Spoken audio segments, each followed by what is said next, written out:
Is it time?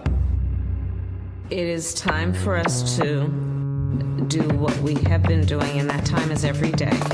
We'll know in a very short period of time, but it looks like it could be something that will be not good. Believe me, not good. I see issue with that. And again, hey. You're not going to be able to insult your way to the presidency. That's not going to happen. I don't know who created Pokemon Go,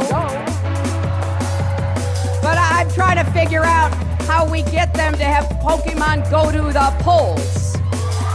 I'm Ted Cruz, and my pronoun is kiss my ass.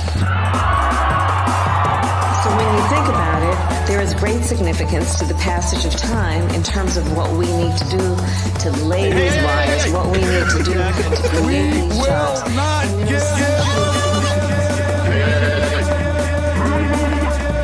America is a nation that can be defined in a single word. I was going to put him. Not good. Believe me, not good.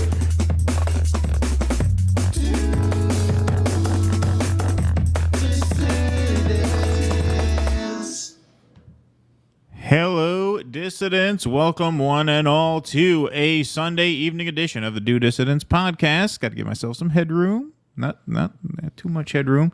Now I got my wall showing. Don't want that. That ruins the mystique. There we go. Keaton Weiss here with Russell Dodger. Now, if you could give yourself head, we'd have a show. Yeah, then that would be a show. Yeah. But no headroom. Need a little bit of headroom. Not too much, but a little bit.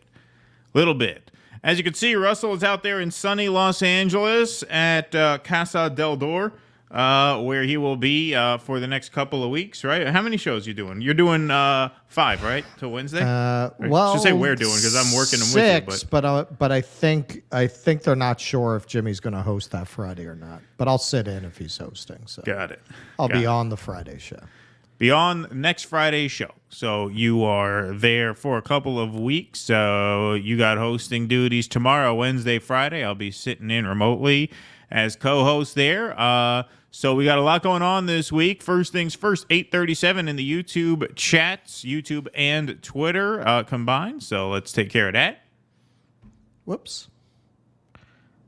Oh, there it is.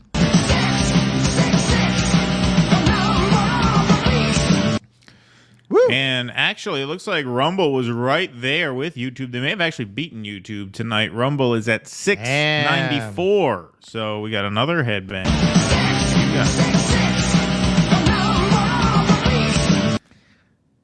Beautiful. Well, it is a big day in the history of the Do Dissidents podcast. Rumble is growing, man. It's growing. It is growing. Yes, well, that's the idea. We are going to be on Rumble later for our post-show Q&A. That is tonight. So after the conclusion of the program, we'll take a 5-minute break, and we'll be heading over to Rumble. You're not going to want to miss that Q&A. That is going to be a fun one because we're doing, I won't say a segment at the top, but we have a special treat for you guys that I think you guys are going to like very much at the top. We found some historic archival footage, some audio that I think you guys are going to get a real kick out of. I'm just going to say, on the way out here, I was able to do a little detour to Memphis, and we dug up some tapes. So we're gonna, we don't want to ruin the surprise. Those tapes. Yeah, we don't want to ruin the surprise, but you're not going to want to miss the Rumble Q&A this evening. That's for sure. But it is a historic day of sorts for our podcast because, as I teased out during the countdown, tickets for Do Dissidents Live in New York are now on sale. They are now on sale on Eventbrite. So, Jake, you can go ahead and toss that up on the screen there. Do Dissidents Live. There are 2 different links. I know that is a bit annoying, but because we're only doing this like one day so far, we had to create 2 separate links for the matinee 2 p.m. show and the 7 p.m. evening show. So Jake, our friend and producer who is in the house tonight, round of applause for Jake, made us 2 very handy links. So if you would like to buy a ticket for the 2 p.m. show on June 9th at the Producers Club in Hell's Kitchen, New York City, you can simply type this, dodissidents.com/day show. Jake, who's now a mod on YouTube, is going to put that link in the chat right now. That takes you to buy tickets for the 2 o'clock show on June 9th. And if you would like tickets for the evening show, it's simply dodissidents.com youtube.com/night show. That night show will be at 7 p.m. And Jake will toss that link up in the YouTube chat as well. We've already sold some tickets, which is encouraging. If you're a Substacker, if you're a patron, if you're on Locals, you got an email or notification saying tickets are on sale. We've already sold some. And so we are looking to fill these two theaters, or the same theater 2 times in one day on June 9th in New York. That is going to be a lot of fun. We're already workshopping some ideas for the live shows. I mean, part of it will just be a show. We'll do our podcast live. But obviously, we got to prep some special things for the live audience. So that's going to be a ton of fun. Tickets are $25. We kept them as affordable as we possibly could. New York City theater rentals are not cheap. And so they are not. That is bargain basement pricing for a show in Manhattan, especially in year of our Lord 2024. So $25 gets you a full show. And you get to meet your favorite JOO. So we hope to see you guys there. Plus, if you're in the Jose New York area. Vader and Tusker will be special guests. That's right. For the shows. That's right. And we might even get some more special guests, too. We are working on some music. Menachem Dabular might do some breakdancing. He might try to move some product. He might move some product, some merchandise. Move some schmatas there. Yeah, exactly. Yep. So Yep. It's going to be a festival. It's going to be a really fun environment. The Producers Club is great. It's right off of 9th Avenue. Very, very convenient to the Port Authority and to Grand Central. Walking distance from both of those places. So if you're a bridger or a tunneler, it's super easy to get to. So if you're a mole person. Yeah, right, exactly. Yeah, there's manholes right around there, so you can get there easily from like South Williamsburg, Bed-Stuy area. That's very convenient. And also, if you're in the tri-state area, very convenient, like I said, to Grand Central and Penn Station and the Port Authority bus terminal. There you go. So that's /day show for the day show, /night show for the night show. Get your tickets, folks, and come see us. We would love to meet you all. Thank you very much. Beautiful. All right. We will probably hawk those again. Well, we will definitely hawk those again later in the show when more people file in. But right now, we got well over 2,000 between YouTube and Rumble. That is wonderful to see. And so, without further ado, let's start the insanity. We did a morning show on Thursday. Thursday night was a Radio City Genocide Spectacular. That's right. The Radio City Music Hall hosted President Joe Biden, former presidents Bill Clinton and Barack Obama for a world historic fundraiser where some are calling it the Cavalcade of Rapists. Yeah, exactly. Yeah, exactly. Record-setting fundraiser. They claim to have raked in $25 million, the single largest haul for a political event in American history. But there is, of course, a blemish on that, as there should be. Gaza protesters dim the glitz and glamour of Biden's Obama-Clinton fundraiser in New York City. This from the USA Today. On one hand, Joe Biden's glitzy New York fundraiser couldn't have gone better for the president's reelection campaign. The high-dollar event Thursday at Radio City Music Hall raked in a whopping $26 million. Former presidents Barack Obama and Bill Clinton presented a united Democratic front and made cases not just for defeating Donald Trump, but continuing Biden's agenda. Star power from the likes of Stephen Colbert and Lizzo gave the fundraiser the pizzazz of a Hollywood gala. Yet a large group of protesters demonstrating against the Gaza war outside the venue created a troubling split screen for Biden, one that served as a reminder of the pressure that his re-election bid faces from the left and young voters. So here is outside the venue. Now, as Russell said offline earlier, we covered this a little bit on our Patreon show on Friday morning. It was a miserable, cold, wet night in New York really last Thursday. I was wondering how that was going to affect the protest, but looks like it didn't affect it much. They had a big crowd there from what we can see. Yep. So here's a little bit of that.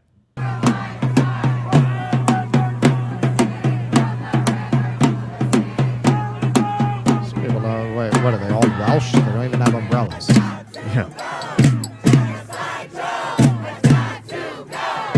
Genocide Joe has got to go.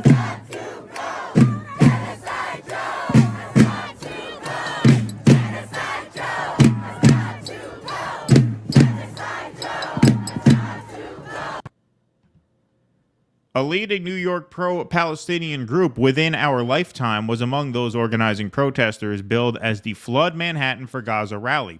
The group issued a call to supporters ahead of the fundraiser, writing on X, "Genocide Joe has got to go." And as you could see from that video we just showed, they brought people out there who were on message, protesting Genocide Joe, Barack Obama, and Bill Clinton outside their Democratic fundraiser at Radio City Music Hall. So this was the call to action tweet. It obviously worked very well. We just showed you the video of outside the room.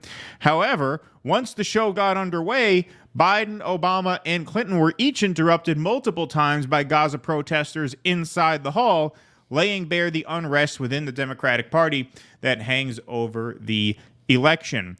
"Blood on your hands," some yelled, prompting Obama at one point to snap back. What did he snap back, Russell?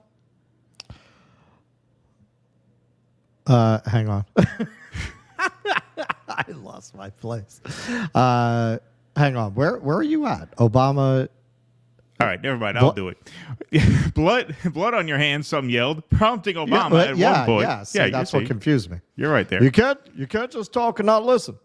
That's what the other side does. That's what the other side does. That's what the other side, that horrible other side. First of all, yes, they can talk and not listen. You know why they can talk and not listen? Because there's been a lot of talk lately out of Washington about how Israel has to reverse policy and Benjamin Netanyahu's got to come to Washington and have a come to Jesus moment. Yes, that's what Joe Biden actually said. He wants the leader of the Jewish state to come here and hear a lecture from the Irish Catholic president and have a come to Jesus moment. That never happened. Your rhetoric has not matched your actions, as we're going to learn in just a moment when we find out that they've been actually quietly sending arms to Israel this entire time. And so why do they have to listen to you? Why would they listen to you? What reason does anybody have to listen to you and not simply scream at you? You have proven time and again throughout this conflict and many others, but especially and most urgently this conflict, that your words are worth dog shit. They mean nothing. So don't be surprised nobody wants to listen to you. They only want to yell at you. You had your chance to speak. You've been lying about this the entire time. You've been gaslighting. You have been deflecting, and nothing has happened. It's only gotten worse. Yeah, this is typical Obama. You know, whenever he gets confronted, whenever anyone pushes back, he falls back on the lib line. Civility. You're being uncivil. Oh, Sir, your behavior is shocking. This is not how we resolve matters at court. Right. He always falls back on that bullshit. Meanwhile, it's just a smokescreen for the fact that they're not going to listen to what you tell them. Obama, don't boo, vote. Right, yeah, don't boo, vote. Yeah, exactly. Same exact election. I can't remember the candidate. He was running in a Democratic primary, and he taped the guy from the DNC, basically like a mobster, telling him, yeah, listen, people don't want you running, and maybe it'd be good for you if you drop out. Right, yeah, exactly. You got this whole tape of him saying that. And that was the same exact election. And this is the same exact Barack Obama who did everything possible to put his thumb on the scale against Bernie Sanders in both elections, 2016 and in 2020. He does Monday Night Massacre, engineered for everyone to drop out. So people are supposed to take you seriously as somebody who believes in the democratic process. This is somebody who knows they have loaded dice, who wants to lecture you about playing a fair game. Of course. That's well put. Later in the article. The reason. Go ahead. The reason why I originally selected Joe Biden to be my vice president is because he has the moral conviction, clarity. He's also willing to acknowledge that the world is complicated. That he's willing to listen to all sides in this debate and every other debate and try to see if we can find common ground. That's the kind of president I want. Now, anybody who believes that is willfully stupid, because everybody knows that the only reason Barack Obama chose Joe Biden in 2008 to be his running mate is because he was afraid that too many Rust Belt voters would be too hesitant to vote for a black man with a Muslim-sounding name. And so he needed to put a Scranton, avuncular old white man who they were familiar enough with on the ticket to sort of, make it sound like they weren't voting for, Malcolm X. That's why he put Biden on the ticket. He put Biden on the ticket because Biden is a racist. That's really why he put him on the ticket. Yeah. Exactly. It was because he had a history of working with segregationists, Right. Yes. of working against school busing, of working for mass incarceration. That was a big signal to white voters. Don't worry, there's going to be the master from the big house is going to be in the White House. Yeah, he'll that be was he'll the be there to nothing will keep an eye on the fundamentally black change thing. president. Yeah, that was his way of saying nothing will fundamentally change. Right? Don't worry too much. Don't worry too much. But unfortunately, there's no video. Whoever did that intervention on Obama, where he talked back, messed up, or perhaps the people who were videoing were already escorted out, because there is video of a lot of protest activity inside Radio City Music Hall. So here is one posted originally by the People's Forum. There was an insurrection. Shame on you, Joe Biden! Shame on you! If you notice right in front of her, it's a little hard to see, but there are some empty seats there in the orchestra level. Some empty seats. A lot of people, turns out, maybe wanted to make a donation, but thought, do I really need to come and see these assholes talk for 3 hours? Well, you know, it might have been the weather, too. Could have been the weather. The weather was a factor, for sure. Absolutely. It was but as very you can nasty. see, some empty seats All right, so at the venue. this is my question, and this is a good question for Jose because he knows the law around this inside and out. So they check your bags when you go into these things, but they don't grab your nuts or anything. Is there any reason you can't smuggle in a speaker? Oh, like a megaphone? Well, like a chatterbox, like we use as tour guides. Oh, to amplify you a little bit? Yeah. When you do this, is that against the law? Jose would know. I don't think it's against the law, but in most cases, it's not really necessary. Although in Radio City Music Hall, this is the That's what largest I'm indoor saying. theater For in the this- world. For Yes. this, that's what you wanted. It's a big room. Big room. Yep. Could have used a little megaphone in there. That would have been hard because, your bags are checked and everything. But some people did get the attention of who's on the stage. You put it in your freaking pants. You just go, hey, man, what do you want? I'm gifted down there. I'm gifted. Yeah, exactly. There was an insurrection. Shame on you, Joe Biden! Shame on you! Shame on you!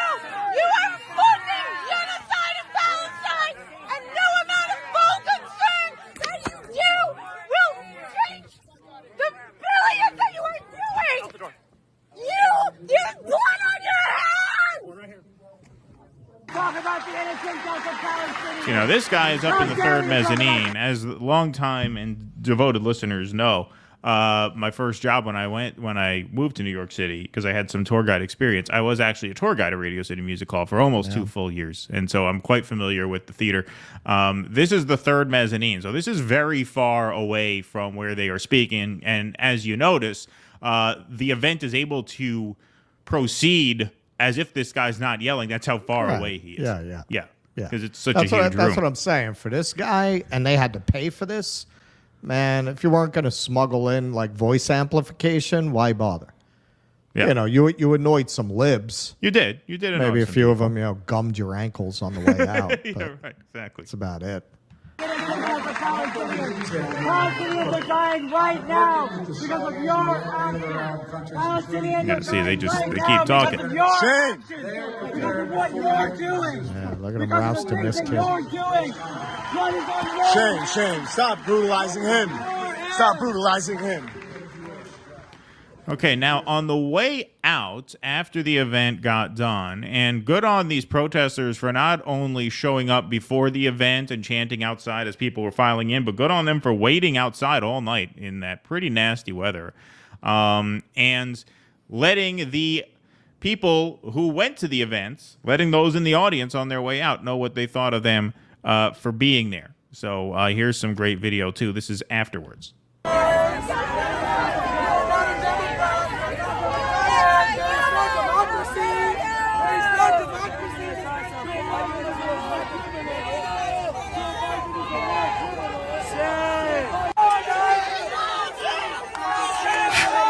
These idiots waving around Biden, Harris signs in the middle of the street. Look at these fucking idiots. Now, if you notice, I really want to make a point. When I do Sidney Applebaum, this is who I'm doing. Yeah, this is it. Right. You're surrounded by these morons, especially in Manhattan. If you live in Manhattan, I mean, that's the Borg homeworld for shit lips. Oh, yeah. Oh, yeah, without a doubt. But what's really great about this, and I'll show you, I'll let this video play here. This is how you do it. You yell at them, you let them know what you think, but if you notice, no one touches anybody. That's very important. Do not touch anyone because they can get you in trouble for that. And don't block their path. Notice they're not blocking their path. They're letting them cross the street. They're letting them go where they have to go. Hate fuck, but it has to be consensual. Yeah, right. And you should probably take it to a room. Yeah. But if you notice, they don't get in their way. They don't touch them. They let them go where they have to go, but they let them know what they think of their being at that event every step they take. And so that's a very well-organized action, as you can see. That call to action went out. Everybody came. They were on the same page. You had some people get in there, which took some organizing in and of itself because those were not cheap seats. So they raised some money to get some people in there, and they had people outside. What was the minimum? Because you had to pay $25 even to get in the lottery to buy the tickets. To get in the lottery to buy the tickets was $25, and I think that got you access to like some virtual pre-show or whatever the hell it was. But yeah, to get inside, I think the cheapest seats were like $250. So, that was not a cheap seat in there. And so you had money raised to get people in the door. You had a lot of coordination outside the venue. And notice this was reported on by ABC News. That video was pulled off of X. That's been out there quite a bit. They did it exactly the way you have to do it. Forceful, nonviolent, no touching anybody, no blocking anybody's way, but just really getting the message out to the point where USA Today picked that up, CNN picked that up. I mean, these protest actions made a huge dent in the PR coming out of what is, at the end of the day, yes, a historic haul, but they took a lot of good press away from them by doing this. And so it was fantastically well done. Yeah, my experience at these events is these protesters, they're very good, in spite of what you might hear from corporate media.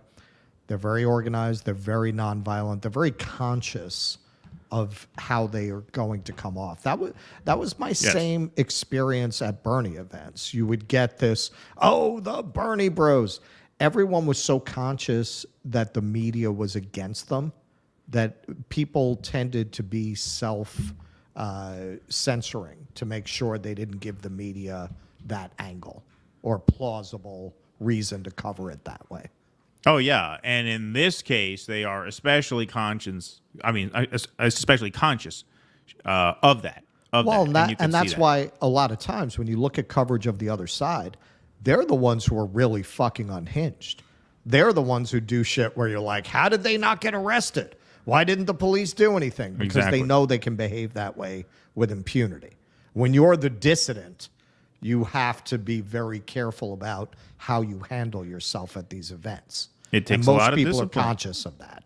It takes a lot of discipline. It takes precision and execution, and these are traits that the left is not known for, generally speaking. That was what impressed me about Shama Sawant's team from day one, is how organized they were and how precise they were and how knowledgeable they were, not only of their issues, but of how to best fight for them and how to fend off attacks from the media and from the Democrats and from the big business interests in Seattle that obviously wanted her gone.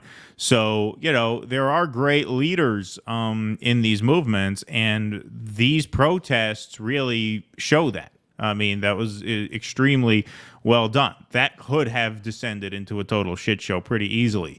One guy slips up and dusts it up with one of the rich fucks, and they're getting sued. Now it's all over. I mean, because the ADL's all over that. Morning Joe's all over that the next day. Notice they couldn't say shit. Nobody could say shit about them except that they ruined the party, which is their right to. They paid to fucking get in.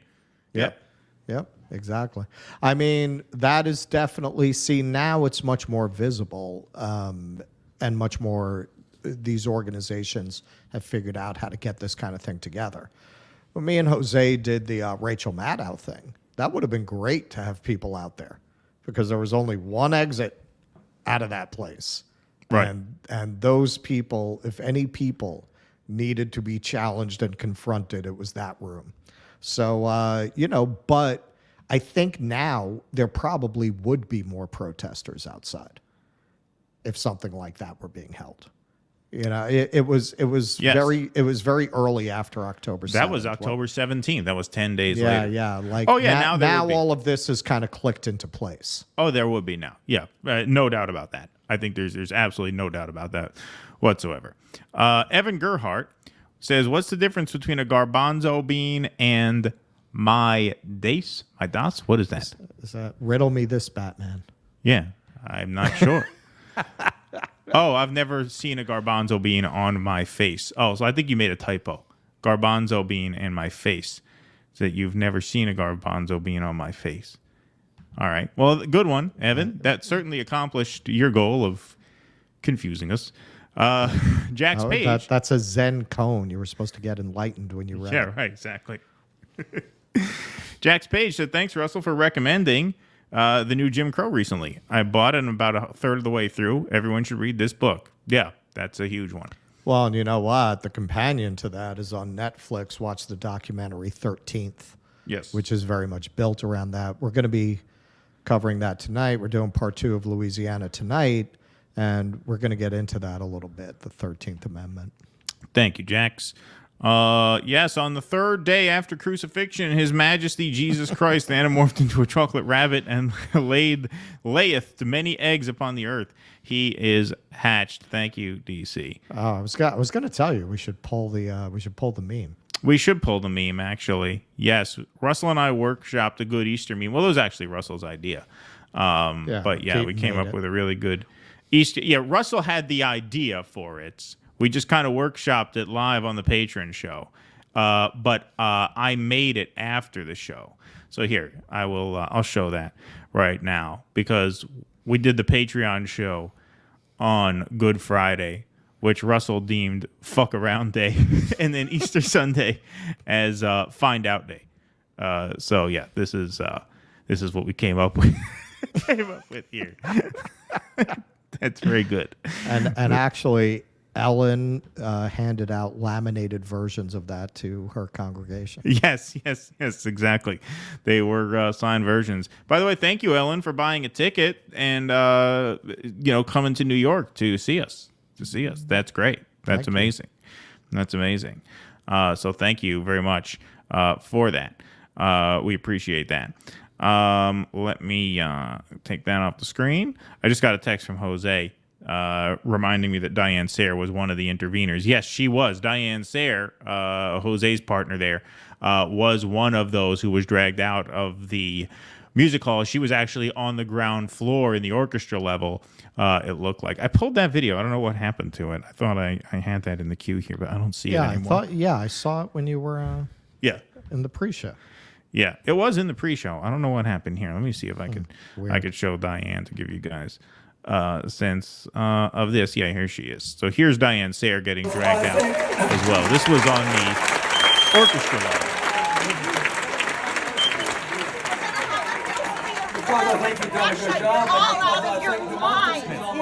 And the first group that we saw was in the orchestra too. So there were some who had, what I assume were the most expensive seats, or not, maybe, not $500,000, but some, I assume the way they price it is the way they price, Broadway stuff was orchestra, first, second, third, mezzanine. Sure, yeah.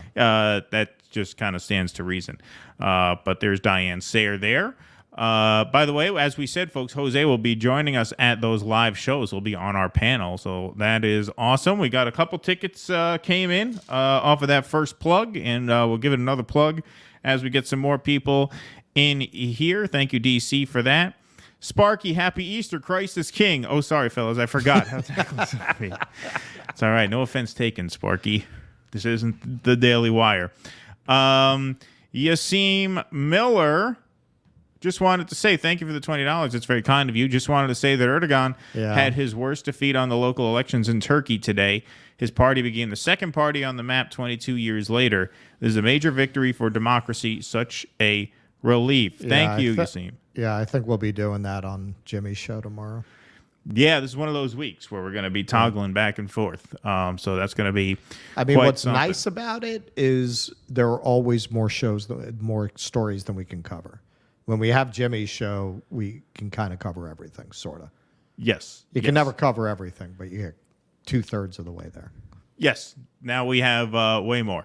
Abiding 71, thanks for the $1. Hope the special treat in Q&A isn't $99 survival buckets or gold DD coins. Nope, we got something fun for you guys. The judge is here. Thank you, Judge. It's not going to cost you a dime. Not going to cost you anything. Are you poster? Can you get to the DD live show via the Jew tunnels? Yeah, like we said, there's a manhole cover right on the corner of 44th, right between 8th and 9th.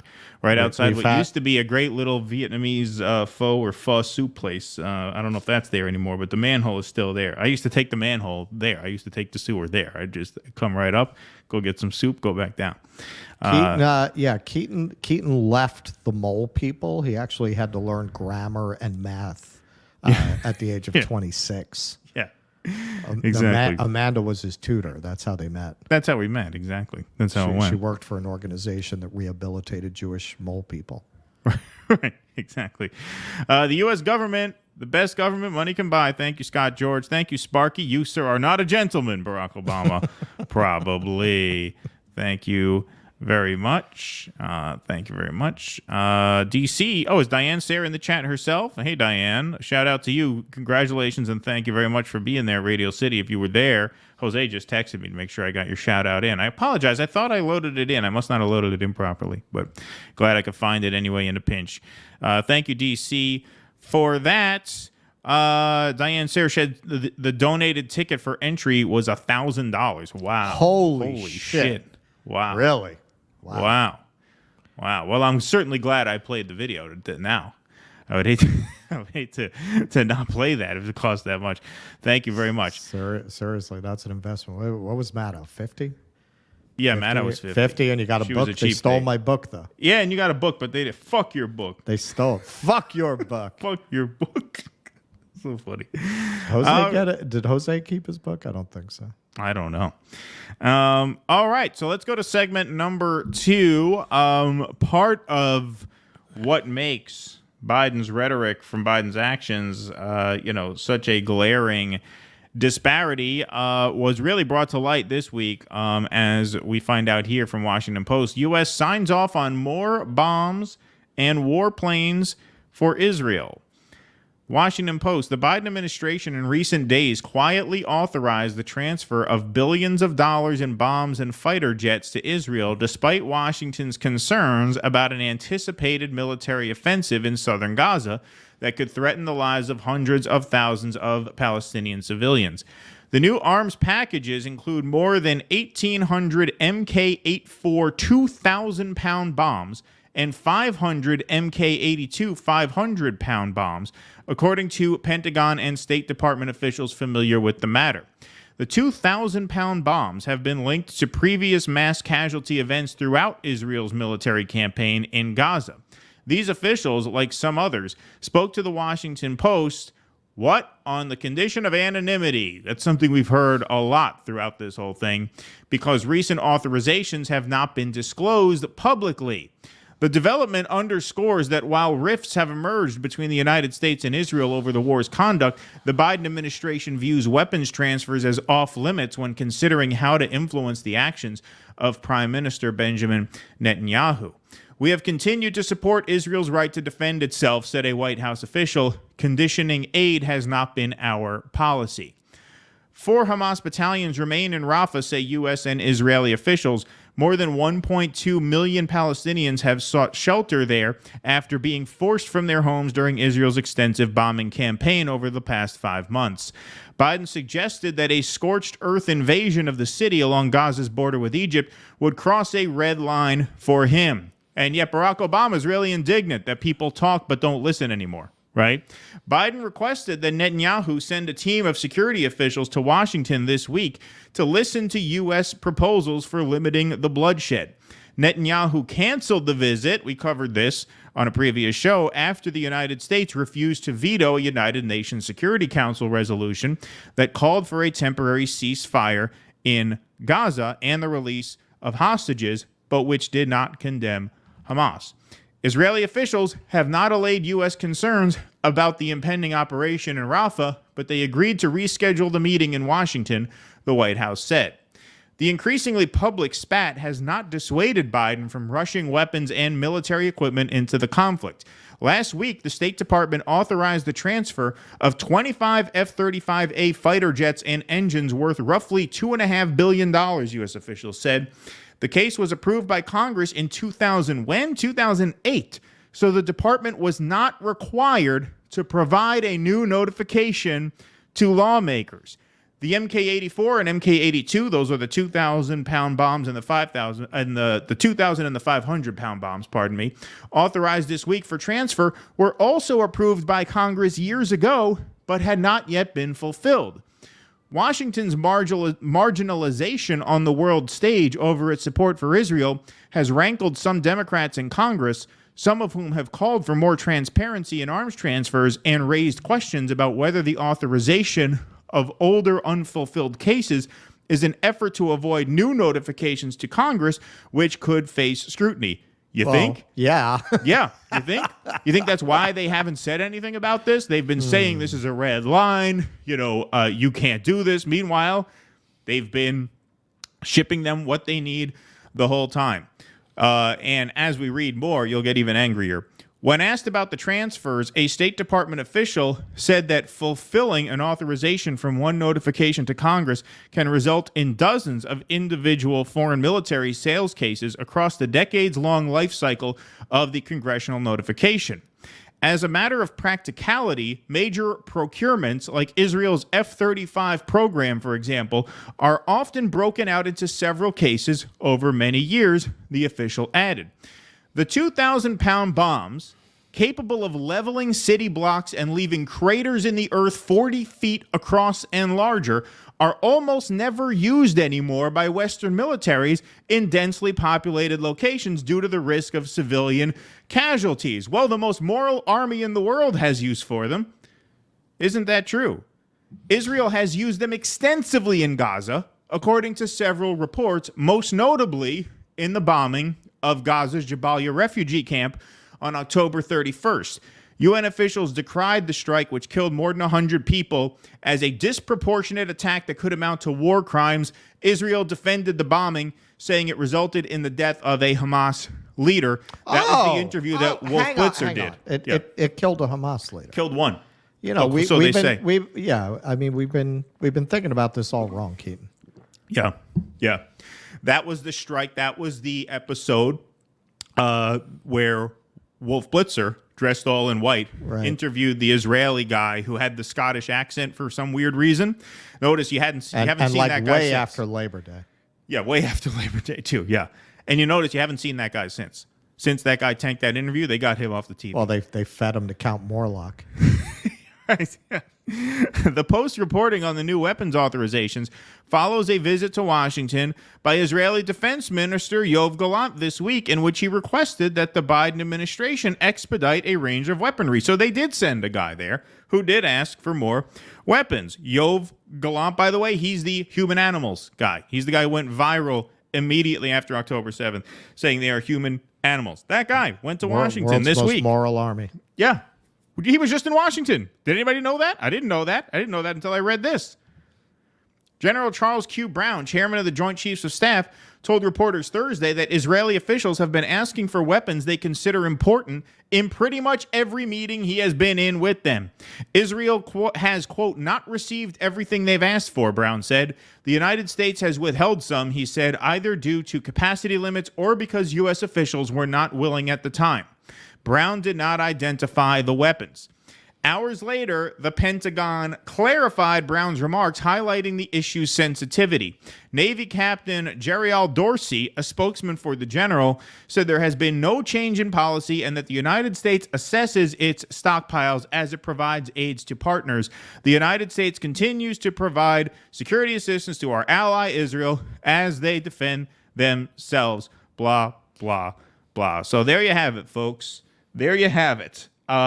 Just an incredible article, an incredible report there, that even as they're raising their hands and voting absent and letting the ceasefire resolution go through, even as they say we need Netanyahu to come here and have a come to Jesus moment, even as AOC starts calling it a genocide now, and they're supposedly feeling this pressure. Notice when People protest Biden at events. He says, no, let them speak. They have a point. They have a point. We're listening. We're all ears. Blah, blah, blah. The show goes on. Of course. The show goes on anyway. Well, but that works for the brain dead voters who get gushy about seeing Obama, Clinton, and Biden together. You have these fucking freaks sharing around photos. Go, does anybody else get a warm feeling when they see this? I mean, this is out there. These are actual humans doing that.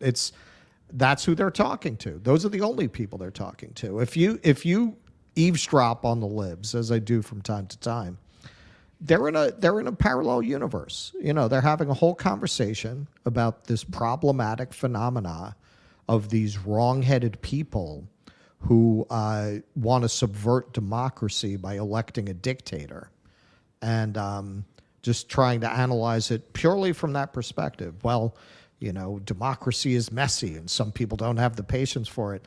This is who they're speaking to, and those are the only people they're surrounded by. That's why when you watch how they speak about politics and the political universe, it seems like they're on fucking Mars, because they're surrounded by the people who paid to be at Radio City, protesters accepted. And this is the framing of their conversation. There's absolutely no acknowledgement of the fact that we don't have a democracy. And that is why you're getting all of this social tension and civic strife, because the democracy is not functioning. So for a lot of people, anything that is going to upset the status quo is good, is better than the status quo. Right. Michael Moore identified that in 2016 in his special, where he was actually pushing for Hillary Clinton. But his analysis of what was going to get Trump elected was dead on. And it remains true. If anything, Trump has probably become a better politician with experience.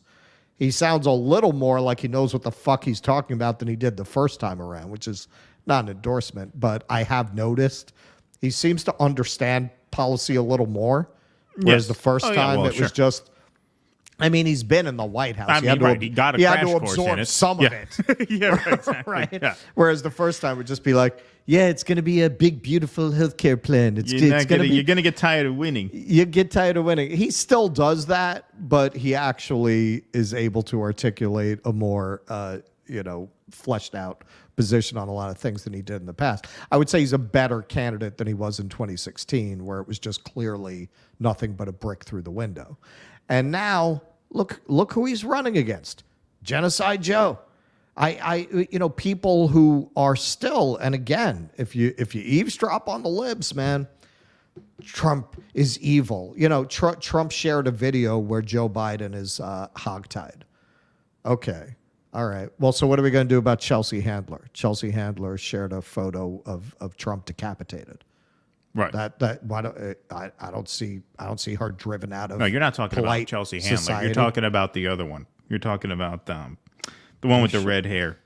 Are you sure that wasn't Chelsea Handler? No, it was definitely not. No, it was the one she got fired off of CNN for it. What the hell's her name? Kathy Griffith? Yeah. Was that Kathy Griffith? It wasn't Chelsea Handler? It was Kathy Griffith, because she got fired off of CNN for that, because she used to do the New Year's Eve thing with Anderson Cooper. And that got her in trouble. Yeah. Hang on. Didn't Chelsea Handler do something similar, though? Maybe. It's possible. All right. People in the chat, help us out. Help us out. Yes. But yeah, I mean, it's always do as we say, not as we do. I mean, I framed it as a joke, but it's Kathy Griffin. All right. But what am I thinking of with Chelsea Handler? Didn't she do something that I think she said something indicating that maybe Trump should be Okay, let's move on from this topic. That's what Jimmy would say. I remember when we did that. What was that? That was funny. We were debating the silent generation versus boomer versus. He says, "Okay, let's move on from this topic." Yeah. Hang on. We can move on to midget sex, but no. Yes, Chelsea Handler made some kind of joke about Trump that was murderous or something. Anyway, well, we'll look it up on the break. But hey, Bill Clinton if you remember in the last DNC convention, because it was really the height of Me Too, so they were kind of in a pickle. They couldn't tell Bill Clinton he can't speak at the DNC convention, but they couldn't really spotlight him. So basically, they gave him like 3 minutes and a Coke, and that was it. But now enough time has passed. Me Too is behind us. Right after they have celebrated, E. Jean Carroll and Donald Trump, and he's a rapist. And you're going to put Bill Clinton at your fundraiser? This guy's a serial rapist. He is a serial assaulter of women.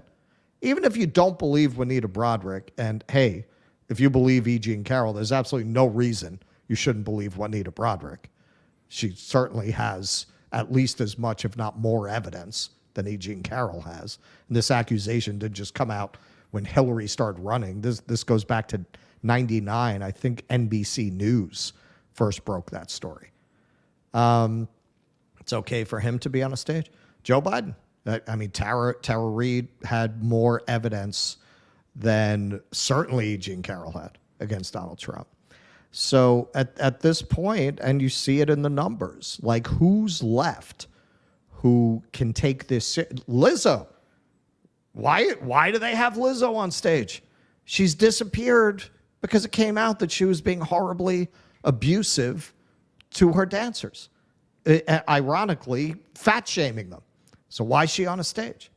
If you reversed all the information about these people, all the news stories about these people, if you put an R next to their names, this would be all MSNBC would be talking about for a week. The horrible people who were at this fundraiser. This was like a fundraiser of assaulters and fat phobes. Nothing. It's fine as long as they're blue. And now, like I said, what that article really brings out, 2,000-pound bombs, 500-pound bombs, which they report are not typically used anymore. Israel used them. Israel used them 3.5 weeks in. 3.5 weeks in. And they were apparently authorized going back years, right? Look at all these loopholes that you find out about after the fact. Oh, it turns out they didn't have to pass new authorizations so that there didn't have to be more debates. Turned out they can grandfather in an authorization from 2008.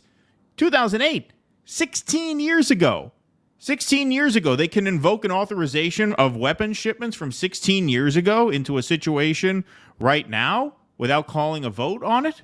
Well, they pulled a maneuver. They pulled a procedural maneuver to get more arms to Ukraine. Yes. Oh, we saved some money here, so I think it was like $200 million worth of arms they sent to Ukraine. It's sick. It's sick because the purpose of these bombs is mass destruction and killing.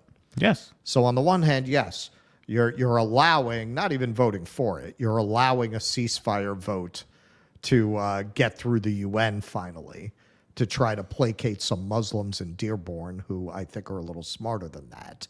While at the same time, you're literally sending them bombs that are not defensive, that you cannot define as defensive. You keep hiding behind, yes, we support Israel's right to defend themselves. Everybody knows they're committing a genocide against a civilian population in broad daylight. And you know it. You wouldn't be. Why are you sending them 2,000-pound bombs if you don't support the genocide? We're going to cover this also on Jimmy's tomorrow. You had a Republican congressman who said, well, they should do Hiroshima and Nagasaki on them and just get it done fast. Yeah. Well, okay. All right. So that's shocking, this Republican congressman. Aren't you basically tacitly agreeing with that point of view by sending those types of bombs in the middle of what's happening right now in Gaza? Well, the absent vote on the ceasefire is exposed as a political signal to disaffected progressives and Arabs and Muslims more than a shot across the bow to Netanyahu, because if you meant that as pressure to Netanyahu, then you wouldn't be sending them these bombs as you're doing that. So that's just obvious. Well, and that's why now, for like 5 minutes, the Israelis canceled their delegation. They were furious. Right. Now they're sending them because Yoav somebody Gallant made was a just call here and last said, week. Yeah, they made a call. They said, listen, it's for show. It's for show. We're sending you the weapons. Don't worry about it. Right. Exactly. Monkeys Putum. Did you hear that the UK government received legal advice that Israel is breaking international humanitarian law, and they decided to just carry on? I did not hear that, but that does not surprise me. Perhaps we'll get to that later this week. Not all protesters were within the Genocrat Party. Thank you, Celeste. Damaris Tapia, thanks for the $4.99. Appreciate that very much. Orwellian 1984 says, "See you in June, boys." Oh, did you get your ticket, Orwellian? Good to know. Good to know. Yes, tickets for the live show on sale now. Here's another riddle. What's the difference between yada chickpea and lima bean? I'm assuming you're going to answer that for us later, Will. Long story short, are you guys covering Shmuley versus Alex Jones debate? I haven't seen it. Maybe we'll watch it. That might be something fun to do on Jimmy's show this week. That might be a fun one for that. Since he interviewed Alex, so he probably has quite a bit of Alex fans on there. Maybe we could do that for that. That might be a fun one because I have not watched it. But thank you. Nor I. Warren, Jeffrey Katzenberg co-chaired the event. Isn't he TYT's donor? Yes. Yes, he is. Yes, he is. And yes, I heard he did co-chair that event. That's right. Let's go here. Angry Cabbage. I like that screen name. Thanks for the $1. Protests ought to start playing videos of the true suffering and depravity of IDF soldiers. Libs brush words off too easily and pretend those videos don't exist. Yes, I agree. Absolutely. Okay, we'll take some more Rumble rants and super chats in a moment, but I want to continue on this issue because we obviously did have a lot of news come out this week regarding the sort of internal workings, not only between the United States and Israel, but internal workings in Washington, including the State Department. State Department human rights staffer quits over Biden's Gaza policy. A State Department official working on human rights issues in the Middle East resigned Wednesday in protest of U.S. support for Israel's war in Gaza, the latest example of dissent among government personnel bursting into public view. Hold on. There we go. Bursting into public view. Annelle Sheline, 38, stepped down after a year as a foreign affairs officer in the Bureau of Democracy, Human Rights, and Labor, with nearly half that tenure marked by the war Israel launched in response to a devastating Hamas attack on October 7th. In an interview, Sheline said her focus had been promoting human rights in the Middle East and North Africa, work that was complicated by Israel's war and a host of accompanying moral, legal, security, and diplomatic implications for the United States. Sheline said she tried to raise concerns internally with dissent cables and at staff forums, but eventually concluded that it was pointless as long as the U.S. continues to send a steady stream of weapons to Israel. I wasn't able to really do my job anymore, she said. Trying to advocate for human rights just became impossible.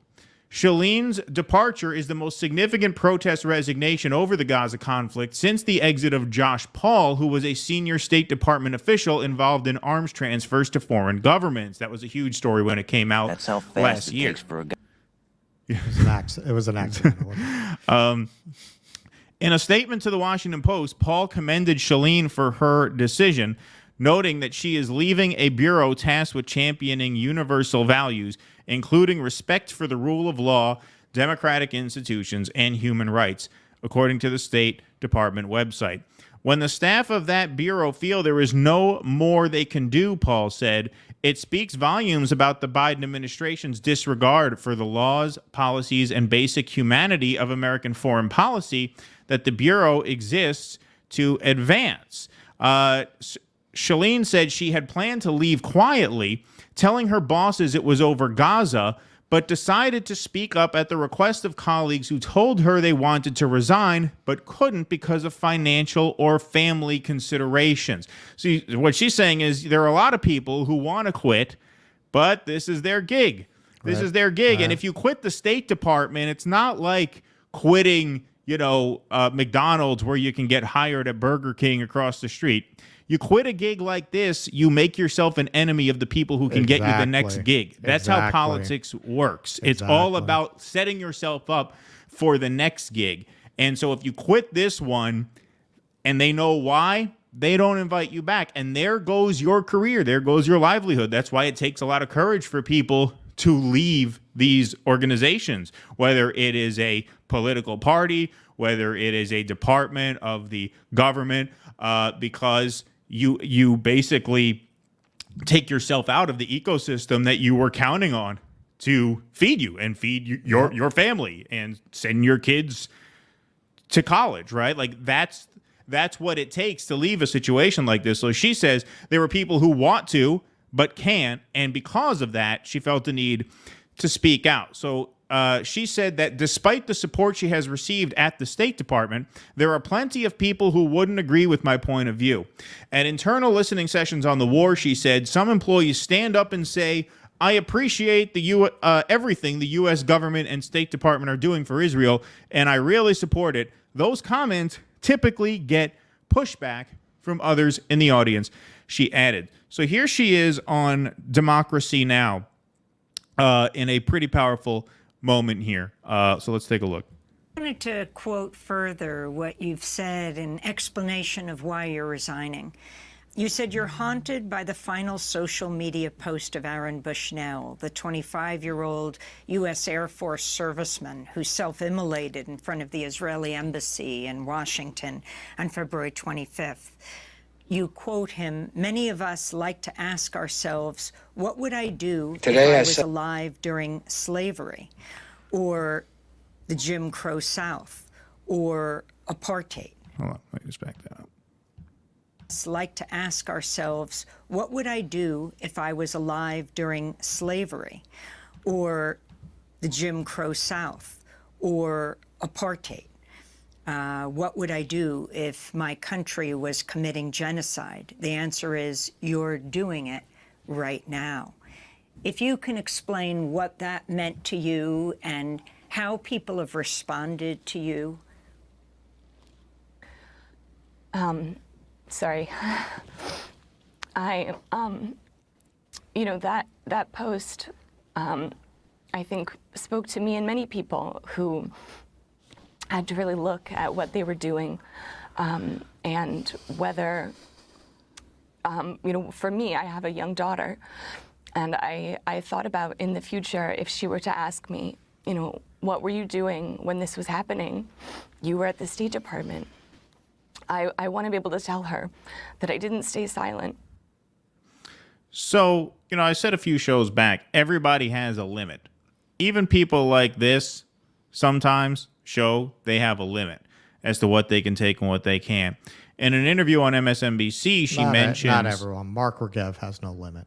I said even some of these type people. You know, people who ascend, you know, tend to have, you know, limits that are further out than the average person.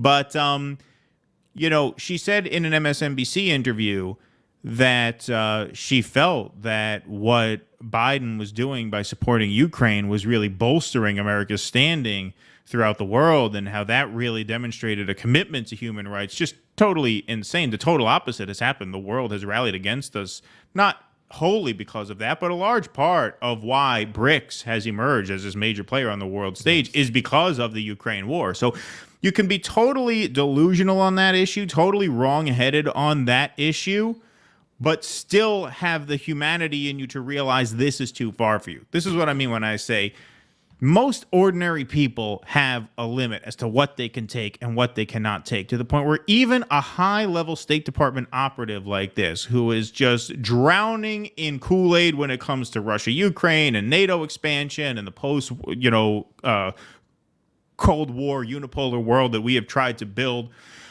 she can swallow all of that. This is too much for people. This is too much for the mom in her. That's what she said there. You know, like this gets at a level of people where it transcends a lot of the other work that they do. It functions on a different level when you are up close to this kind of horror. That was enough for her to say not only does she have to step down, but she has to come out and speak out, because there are other people who would do the same thing, but they feel they can't sacrifice themselves in that way. Yeah, and one wonders where she's going to work after this. You know, you can go you can maybe go work in some of the few organizations that are not for profit, non-NGOs that actually challenge Washington, but most of those are co-opted too. Most of the organizations that theoretically are supposed to be peace, they're funded by the Pentagon. Like they put out an occasional press release. They're controlled opposition. So where do you really go? If you find a place that really is challenging Washington, you're going to know the place because they're paying you $38,000 a year. Yeah, exactly. Well, that's the whole game. That's the whole game. And that's why so few people do this, according to what she said there. And I think it's absolutely true. I've never known a person who's worked that high up at like a federal agency, but I've known people who have worked for Congress people who have worked for staffers and who have done fundraising outside of, formal Washington. Like, they'll go from working for a congressperson to doing, third-party fundraising for a super PAC or something. It's all the same swamp of shit. And if you piss one person off in there, you could bet your ass word is going to circulate and you're going to have a very difficult time finding work that pays, like you said, a wage that you are used to getting when you're inside that system. That's why I say, man, from people who leave and do their own thing, whether you agree with them or don't agree with them, like a guy like Andrew Yang, you could think Andrew Yang is a joke, which, he's turned into a lot with the Dean Phillips bullshit. They don't do that for the money. You don't leave the two-party system for the money. You could think someone is a clown and an asshole or whatever, but you can't call someone a grifter who is inside the two-party system and chooses to take themselves out of it. The money is in there. The money is at the State Department. The money is with the DNC. The money is not outside. So once you leave, you're taking a huge chance. And this is a chance that almost no one in those spaces are willing to take, because why would they? Every single incentive you could imagine goes the other way, is pulling them in, not pushing them out. Right, and that's why when you look at these bloodless State Department spokespeople who have risen to that level, that they'd be put out in front of a microphone to deal with the press, they're the scum of the earth. Exactly. And that's true throughout politics. You always look at people of different identities who will advance in politics that they like to hide behind. And you look at that and you say, why do the worst people of these identities make it to the top? Because those are the only ones who are allowed to make it to the top. That's it. Only a Kamala Harris is going to go anywhere. What did they do in California to Barbara Lee? Yeah. Right? They prop up Adam Schiff. They're not going to let her get ahead. It's only the worst of the worst, particularly from non-white identity groups, non-straight white male identity groups. You really, really have to kiss ass for them to let you rise. All right. And they'll only let people rise who are going to represent their interests, like Obama. They love that because then they can push that out front and call it progress. Look at the progress. Same system, same policies. Yeah. Got a seat right between Bill Clinton and Joe Biden, pushing the same exact thing. They right? love that. They love that. How bad could it be? You have Barack Obama telling you that you're being very uncivil to yell about genocide. Right. Exactly. Singing bicycle, the thing about protests in general is the inevitable presence of agents provocateur. I'm that the music hall protest worked out well. I was assuming you're saying I'm surprised. We've got to go worked in out well. The Capitol. Yeah, right. In the Capitol. Right, like those. You mean like the that? feds. Like that? Yeah. Yeah, no, they're very conscious of that. If somebody starts talking that shit, they are shut up. That's why you Everyone don't see it. started It takes yelling a ton at of Ray Epps. discipline. Fed. They knew what he was. No, but I'm saying even at, and I haven't even seen any real anti-Semitic rhetoric at any of these ceasefire protests. But if you do, they shut it down very, very quickly for exactly that reason. It takes a lot of discipline and precision to be able to protest effectively and not have the public turned against you by the media. You have to really be on top of your shit in order to make that work. And they are. Even the campus groups are. And these are kids. I mean, these are not experienced organizers. These are kids. Yep. So yeah, no, they have done a great job. All right, folks, we're going to go to our patron scroll in just a second. But before we do that, we do want to, now that some more people have filed in quite a bit more, we do want to once again plug our Due Dissidents live show. Tickets are now on sale for the Due Dissidents live shows in New York City. We've sold some tickets over the course of the evening already. That is great to see. But we are hoping that tickets will move pretty quickly. We sold quite a few of them today already, so that's awesome. But we want you to come see us if you're in or around New York City on June 9th. We will be at the Producers Club in Hell's Kitchen. There are 2 links because there's 2 shows. There's the day show and the night show. So if you want to come at 2 o'clock in the afternoon, the post-brunch matinee, dudissidents.com/day show. Jake, if you could please put that link in the chat again, that would be awesome. Thank you. Dudissidents.com/day show, or if you're going to come at 7 p.m., dudissidents.com/night show. That's at 7 o'clock. You can come to both if you want. We will be doing different material at each one. So if you want to make it a double header, those 2 shows will not be the same. They will be different. So they will not be too repetitive for you guys. So if you want to come to both, we would love to see you at both, but please pick one and come say hello. We would love to meet you guys at our live show. Tusker will be there on the panel, so will our friend Jose Vega, and we're working on getting a couple more people involved in these shows as well. We're super excited about that. DueDissidents.com/night show for the 7 p.m. day show for the 2 p.m.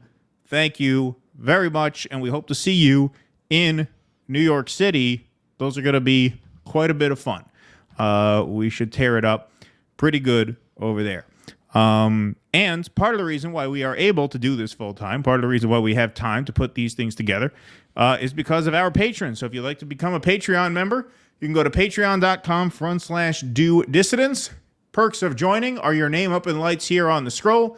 You also get call-in access to our post-show Q&As, which are every Sunday night. We, of course, have a post-show Q&A coming up this evening, immediately following the main show. So feel free to tune into that. Everybody has tune-in privileges. But patrons, paid Substackers, and paid Locals members have call-in privileges to that. So you can sign up and join the party at patreon.com/DueDissidents, DueDissidents.substack.com, or you can join our Locals. The Locals community can be accessed by clicking that bright red join button right underneath the Rumble screen. So if you're watching on Rumble right now, which we have 1,666 of you over there, you can click that join button right under the screen and join our Locals. Perks are the same across all 3 of those platforms. Call-in access to the Q&As, name up in lights on the show credits, and you also get 2 bonus shows per month, full-length interactive live streams, which we do exclusively for paid members. You guys are the backbone of the show, so thank you guys all very much for signing up. We appreciate you all. Let's take some more super chats here before we move on. We got to look into this, man. I've seen a few people say this, that Scotland passed that crazy hate speech law that was brewing. Oh, okay. Yeah. We can look into that maybe this week. Do that either here or on Jimmy's. Like I said, we got a lot of programs to fill this week. Got a lot going on. Vroom Rutabaga, thanks for the $5. Keep plugging. First Iron Maiden ticks, now my matinee DD ticks. Beautiful. Can't wait to see you guys. Hope to see the 666 headbanger at the show. Oh, yeah, well, we got to bust that out, of course. Oh, fuck yeah, man. Obviously. I'll probably dress as Eddie for the whole show. Yeah, right. Exactly. Sparky, thanks for the $10. Nowadays, evangelical Christians are Zionists. I'm old enough to remember evangelical Christians called Zionists Christ killers and chicken effers. Wow, that's not nice. Really? I may be misremembering the chicken effers part. Yeah, I have not heard of that one. Wouldn't surprise me, but I haven't heard of that one, Sparky.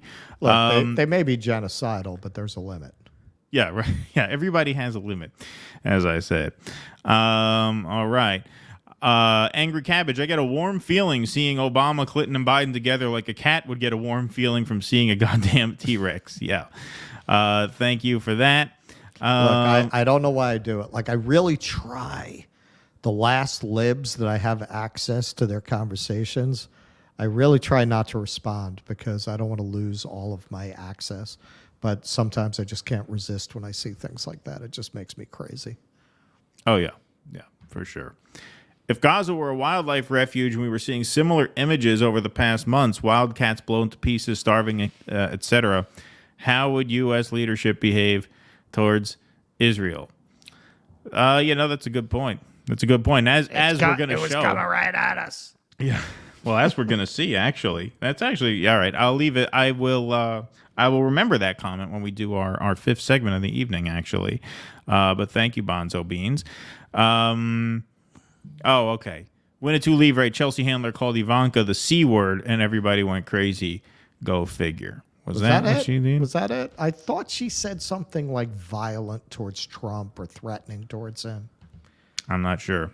Malabea, thanks for the $1. June NYC event pay-per-view, international participation. We are looking at setting up some kind of stream. We don't exactly know what we're going to do yet. We will come up with finalized plans, though, for midweek, where we'll announce that more formally. There will be a streaming option. There will be some kind of streaming option that we'll put in place somewhere. That's what we could say for now. That's what we could say at this time. Okay. Right now, we can't say a thing about the thing. Yeah, we can't say too much right now. We were talking to the guy about the thing. You know what we're talking about. Can't say too much. Now, right now, we're just worried about moving these tickets. That's what we're worried about. So make sure, if you're in the tri-state area, come out. We got our friend Ellen Jimerson's coming to town from Alabama, apparently. She bought 2 tickets earlier, so we can't wait to see you there. Coming up to be in the show from Arkansas. And that's right. We got people coming from all over the place for these shows. So make sure you join the party, as they say. Where are the Western politicians, says Old Stoner, saying, vote me, I will stop the genocide? No, we don't have one. No, the closest you have are the squad people who are saying ceasefire, and AIPAC is coming at them for it. And, some will survive those challenges. Some probably will not. Cori Bush is losing.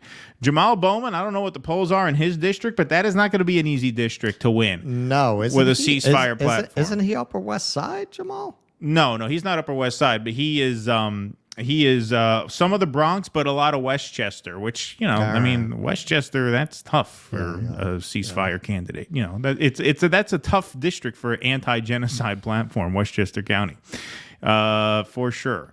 So we'll see. That could go either way, but Cori Bush is losing by quite a bit. Well, there's like a subsection of Westchester called Zyklon B, isn't there? Yeah, well, they're very pro-genocide there. There's the Westchester County that went Republican that Sean Patrick Maloney tried to run in, was just Putnam and part of Westchester. And then there's Bowman's, which is further south, like Yonkers area. But still, that's tough terrain. Yeah. It's really tough. Yes, it is. For sure. Okay, Russell, you're up. Segment number 4.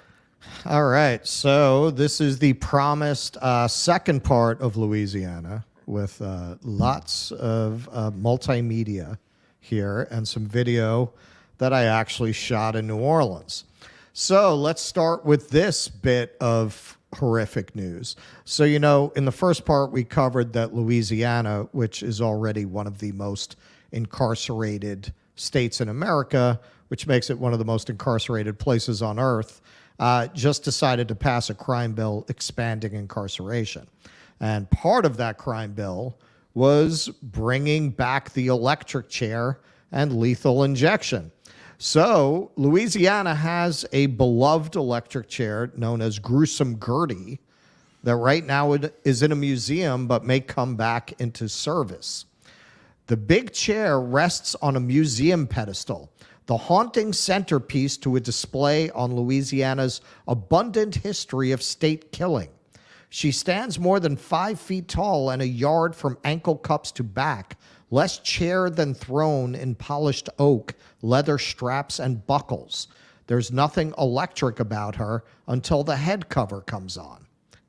A sign introduces visitors with the name bestowed by prisoners, Gruesome Gertie.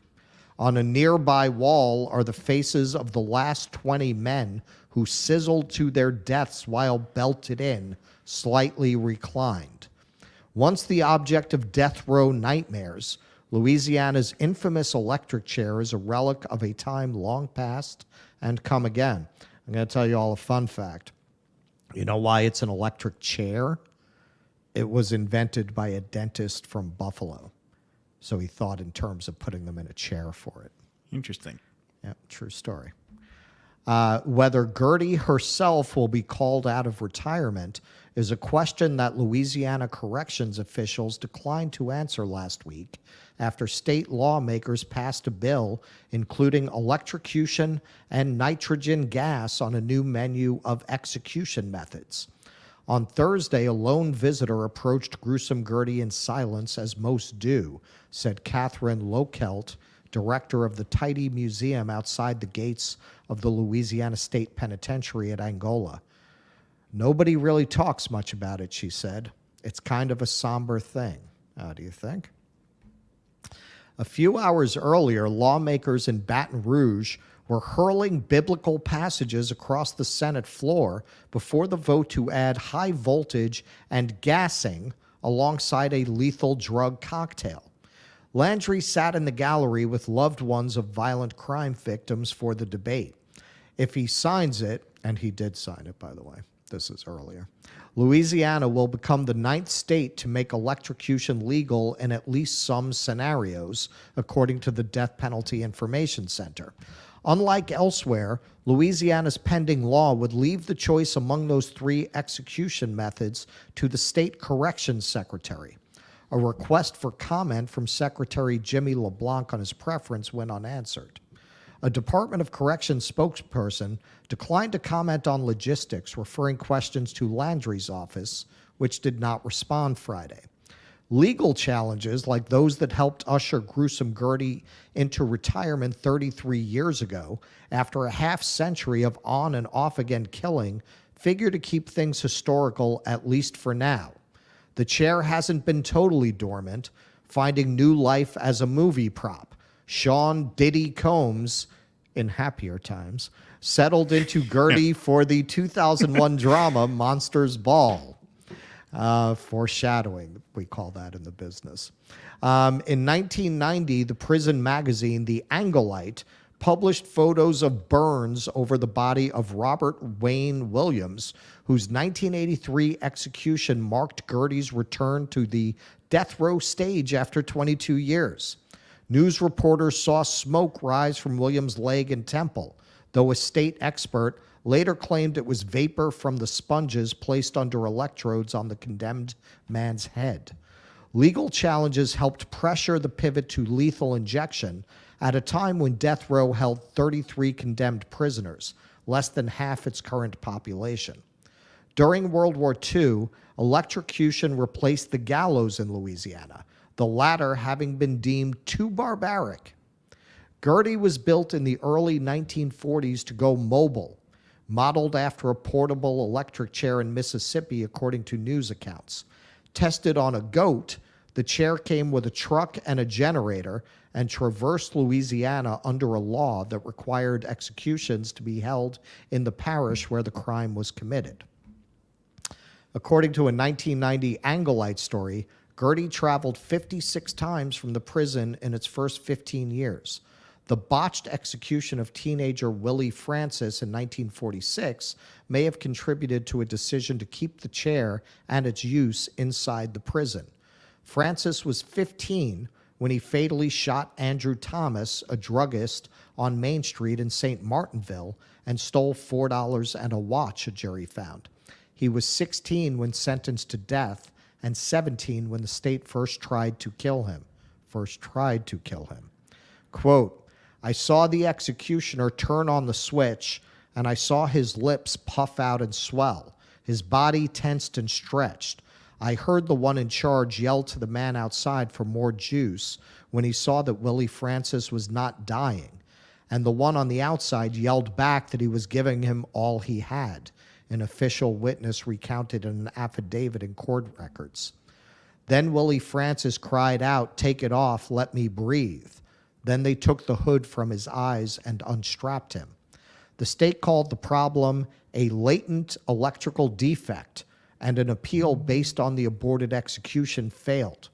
Francis received his punishment in 1947. Mobile executions ended 9 years later, and the pace slowed. Between 1961 and 1983, when the state killed Williams, Louisiana held no executions. in part due to a moratorium the U.S. Supreme Court put in place in 1972. Another fun fact, that's the only reason that the Manson family did not get executed. They were originally sentenced to death.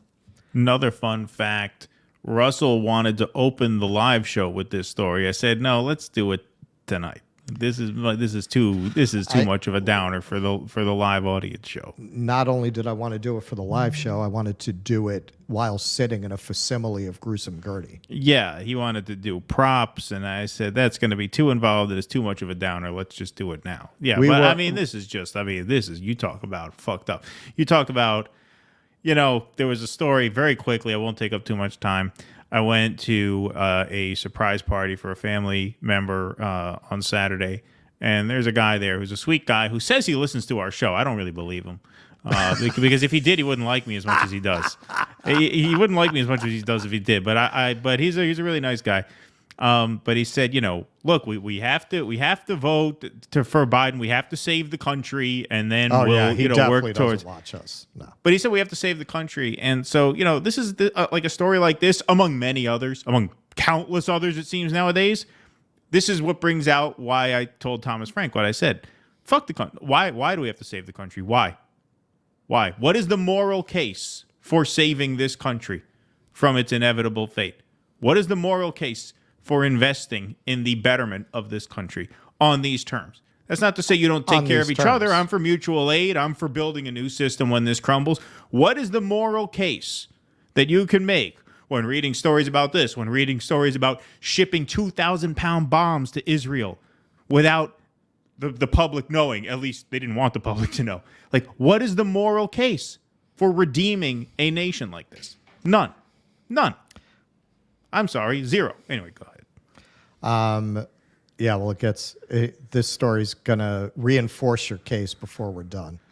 According to a 1985 story in the Los Angeles Times, the Angola warden at the time, Frank Blackburn, said he had to pull Gertie from his garage and hire electricians when the killing resumed. The wife wanted to paint it white and cut a hole in it for a plant. I wouldn't let her. Well, fortunately, he didn't, because they might need it again now. So, as you know, by kismet, I went to an event while I was in Louisiana. This, by the way, is the picture that sits in that museum across from the electric chair of the last 20 men killed in it. So I got to go to an incarceration event where a man that I didn't know at the time, but I did some research in preparation for this segment, a guy named Ted Kwan was speaking. And he's kind of a legend. This guy has been around fighting these kinds of causes for literally decades. He was, in 1982, he was on the National Coordinating Committee of the National Alliance Against Racist and Political Repression with Angela Davis. And in 95, he was a founder of the League of Revolutionaries for a New America. But he spent most of his career at Loyola. So this is the committee there, and you can see Ozzie Davis was the chairman. So to give you an idea of how far back this fellow goes, this was in a documentary from 1981 called Resurgence. This is Ted Kwan here. I'm telling you, there's a new Dred Scott decision in the land that says it's all right to murder blacks, that black people have no rights which whites are bound to respect. That is the political climate we're in. The right wing says, what do they say about the minimum wage? When people don't have the money to make a decent living, they say that's a hindrance to full employment. There was no unemployment under slavery, right? So we can have full employment. Just put us back into slavery. All right, so we're going to take a look at Ted Kwan now, or at least about a month ago that I actually got to meet him, talking about the 13th Amendment and the slave system that you have today in prisons, nowhere more so than in Louisiana. Put a box greatly. The first speaker we have is someone that I really admire greatly, Mr. Ted Kwan, the former director of the Tomei Center for Peace Through Justice, right? I'm feeling kind of, I don't know, kind of overwhelmed right now with what's happening in this country, what's happening in our state. I'm here talking about mass incarceration. The United States is the most incarcerated nation in the world, and Louisiana is the most incarcerated state in the United States.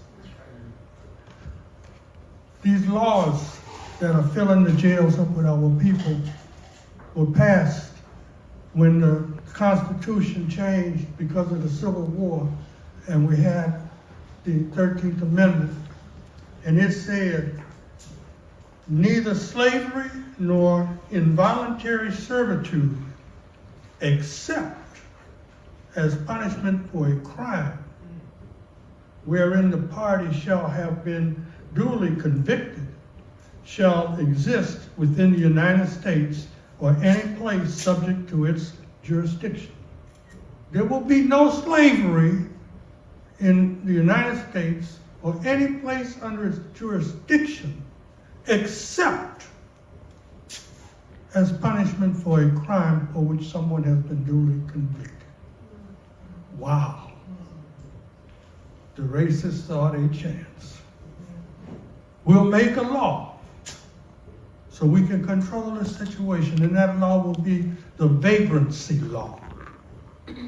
Any person caught without, any black person, because white people didn't have to do it, that can't show where they worked or have money in their pocket, they could be charged with vagrancy, and they could be arrested and put in jail for vagrancy. And where do they put the jails? What parishes do the jails go into that increases their population by the number of prisoners there, and therefore also increases their political power, even though those people that give them the population can't vote or do anything with voting because they are prisoners? But the numbers of people is increased, therefore benefits and other things come there. Money comes there, jobs come there, and the politicians get to benefit from that to keep it going. Speak some truth, said Quan. Yeah. And now this slavery, it says you can be enslaved if you are convicted of a crime. So these prisons are profit-making institutions. The jails where they're put gives jobs to people. Those jails where it's put are a benefit to those there at the expense of victims of this unjust system. Always, even when I was a child, I remember that.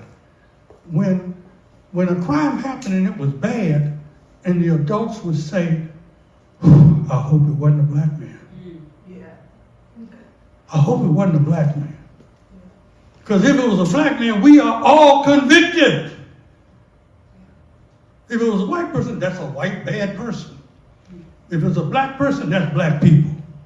And then I remember when this man put a bomb under his mama's chair on a plane, passenger plane with 300 some people on it. Man took out insurance on his mother, put the bomb under her chair, and it blew up in the air, killing 300 and some people so he could collect the insurance on killing his mama. And I remember saying, I hope it wasn't a black man. And everybody looked at me like I was crazy. Ain't no black person gonna blow up his mama. That's some white folk stuff.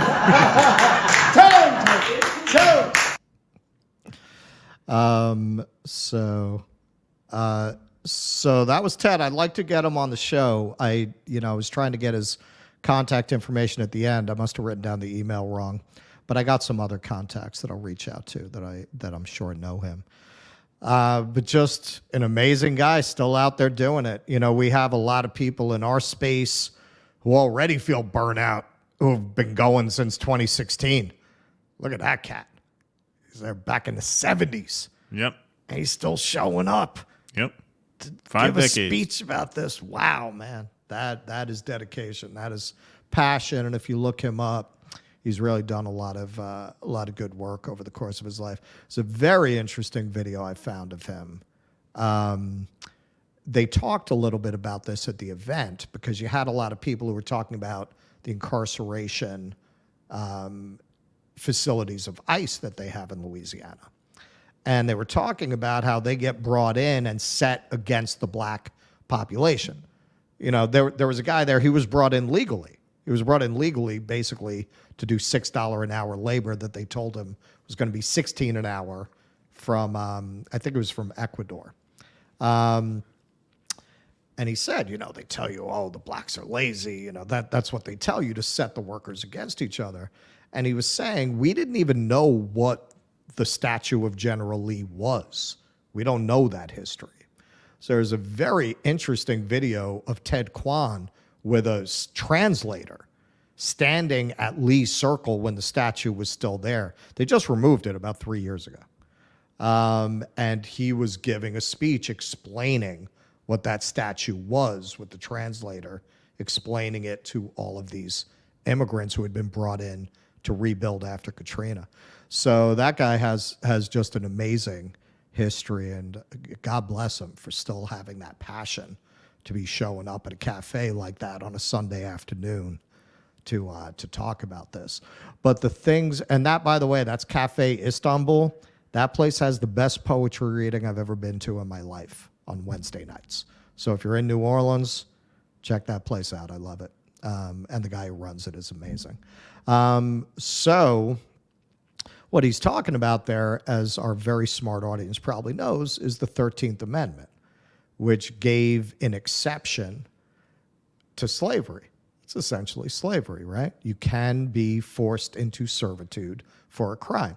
So what he's talking about there with vagrancy, I saw a couple people in the chat, not too many, saying, wow, white people can't be arrested for vagrancy? Sure, I'm sure some poor white people got caught up in the system.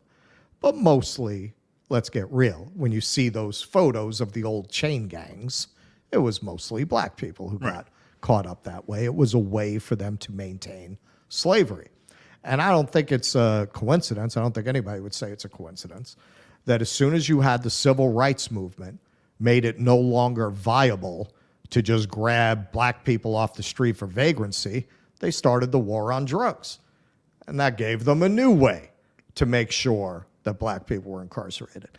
In ways that I think a lot of us do not even realize, slavery never ended. This is something that's really been invisible to us. Slavery continued within the prisons under the auspices of the 13th Amendment. So for anybody who thinks this isn't a thing, AP just did a great report about this in January. I was actually talking to Robin McDowell about having her on the show. One thing led to another. We were in communication, but it didn't happen. But I would like to get her on at some point and cover more of this article. I'm just going to cover a little bit of it so you get an idea of what we're talking about. So prisoners in the U.S. are part of a hidden workforce linked to hundreds of popular food brands. A hidden path to America's dinner tables begins here at an unlikely source, a former southern slave plantation that is now the country's largest maximum security prison. If you didn't know, Angola is a former plantation. I don't think they put the prison there by accident. Unmarked trucks packed with prison-raised cattle roll out of the Louisiana State Penitentiary, where men are sentenced to hard labor and forced to work for pennies an hour or sometimes nothing at all. After rumbling down a country road to an auction house, the cows are bought by a local rancher and then followed by the Associated Press another 600 miles to a Texas slaughterhouse that feeds into the supply chains of giants like McDonald's, Walmart, and Cargill. Intricate, invisible webs just like this one link to some of the world's largest food companies and most popular brands to jobs performed by U.S. prisoners nationwide, according to a sweeping 2-year AP investigation into prison labor that tied hundreds of millions of dollars worth of agricultural products to goods sold on the open market. They are among America's most vulnerable laborers. If they refuse to work, some can jeopardize their chances of parole or face punishment like being sent to solitary confinement. They also are often excluded from protections guaranteed to almost all other full-time workers, even when they are seriously injured or killed on the job. The goods these prisoners produce wind up in the supply chains of a dizzying array of products found in most American kitchens, from Frosted Flakes cereal and ballpark hot dogs to Gold Medal flour, Coca-Cola, and Riceland rice. They are on the shelves of virtually every supermarket in the country, including Kroger, Target, Aldi, and Whole Foods. And some goods are exported, including to countries that have had products blocked from entering the U.S. for using forced or prison labor. Many of the companies buying directly from prisons are violating their own policies against the use of such labor, but it's completely legal, dating back largely to the need for labor to help rebuild the South's shattered economy after the Civil War. Enshrined in the Constitution by the 13th Amendment, slavery and involuntary servitude are banned except as punishment for a crime.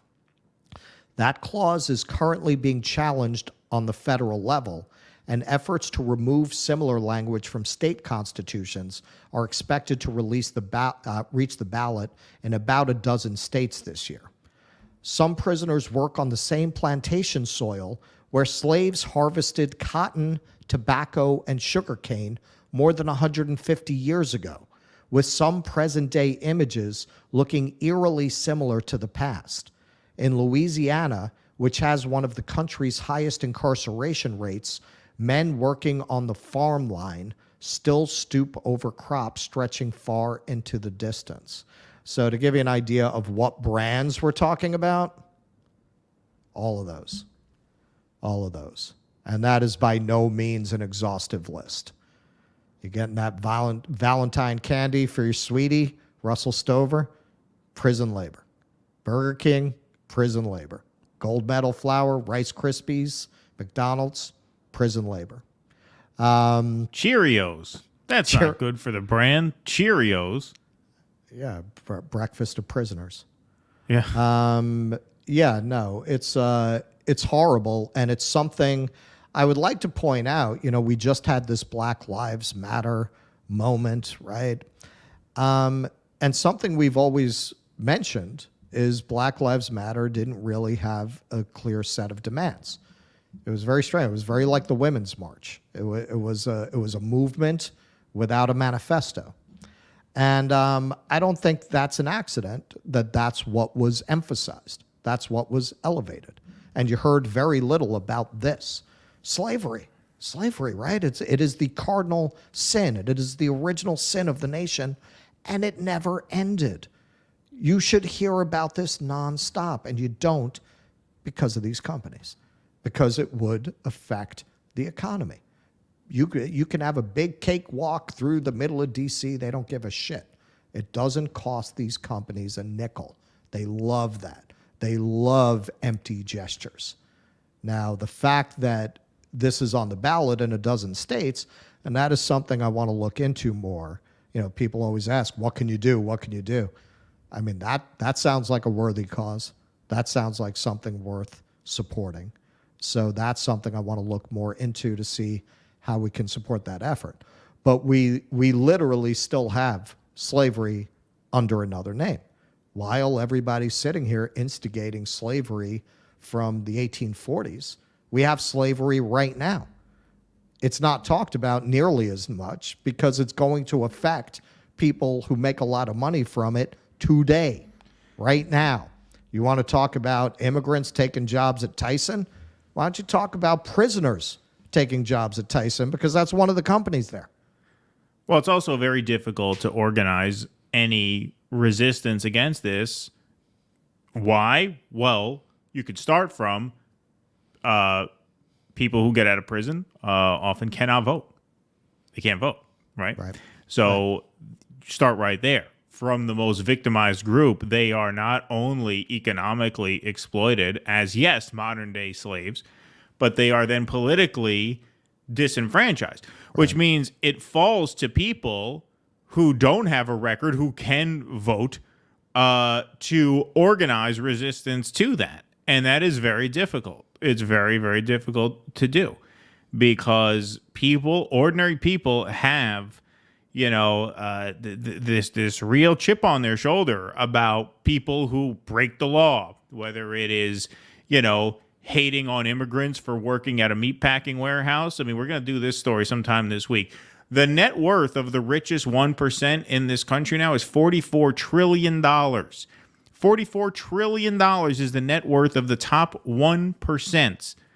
The GDP of this but the country. People really fucking you are the immigrants getting paid $16.50 an hour to cut up meat. The GDP of the country is $25 trillion, which means the richest 1% literally own this country almost twice over. Yep. And yet you have a hatred in your heart for the immigrant who's picking apart chicken carcasses for $16 an hour. That's not to say you can't be concerned about, wages, the southern border, sure. and, Right. The effect on wages. But as we demonstrated there, Tyson would just as soon hire anybody who wants to work there. And they do hire people who come to work there. The issue there is turnover. It's extremely high turnover. So there's always going to be people who they need to fill those jobs. Right. Anyway, that's a different story, kind of.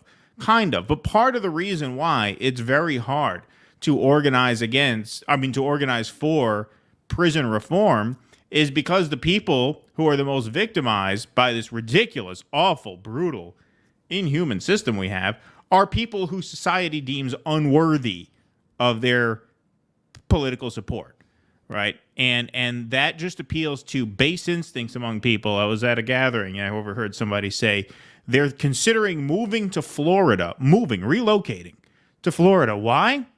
Not because of taxes, not because of a lot of the reasons why old people leave New York for Florida, because of the stand your ground laws. Well, the stand your ground laws are better in Florida than they are here. So you're going to upend yourself and relocate on the off chance you have to shoot somebody who breaks into your house.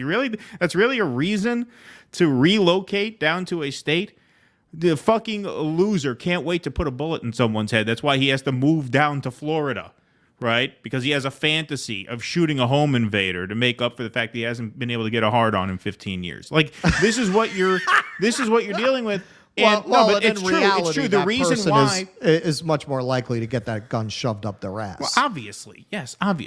But this is the level of discourse that you're dealing with around issues like this. It's really hard to overcome this notion of who is worthy of support and who is not. And this is why I was extremely skeptical, to put it mildly, extremely critical when they started handing down these ridiculous sentences for the January 6th people, because I saw it as the same thing in action, just against a group that, quote unquote, liberal media sees as more deserving, even though you really can't say they see them as more. Like, have you heard CNN do a segment on this recently? Have you heard MSNBC do a segment on this recently? Does the media touch this story? No matter who the victims are. Exactly. But sentencing is out of control. Conditions of the prisons out of control. It's just, you think of how extreme a measure it is to lock someone in a cage. You keep them away from their family, away from society, right? Put a toilet bowl in the middle of a cell, and that's their life for as long as the state wants. Yep. And sometimes longer in Louisiana, as we did in part one of this little piece that we are doing here. Sometimes years longer. Like, how radical is it to do that to a human being? No matter what they've done, right? No matter what they've done. It's a radical thing to do. Now, that's not to say you don't do it no matter what. I shouldn't say it's radical no matter what, but it is a fitting punishment as a deterrent in only the most extreme cases.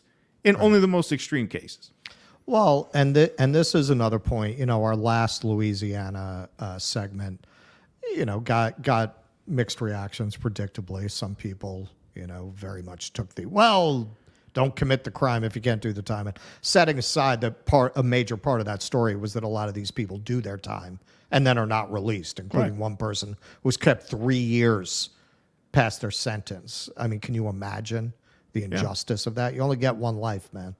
Yeah. 3 years is a lot to take from a person. Yeah.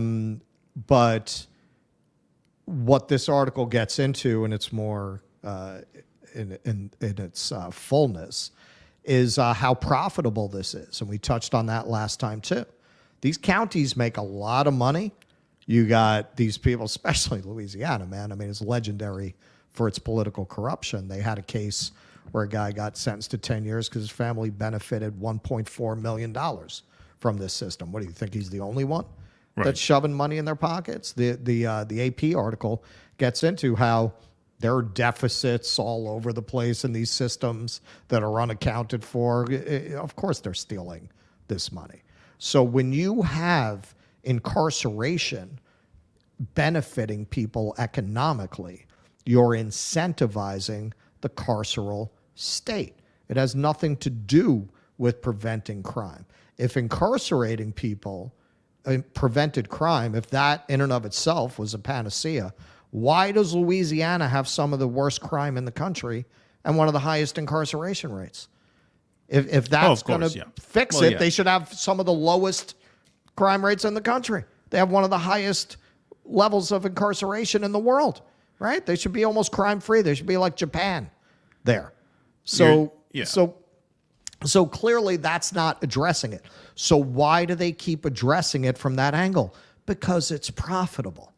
It's profitable. As long as you don't stop this, defund the fucking police all you want.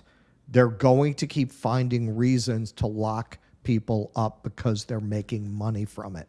Not just them. Some of the biggest, most powerful corporations in the world are making money from it. Until you address that, you are not going to be able to address mass incarceration. Indeed.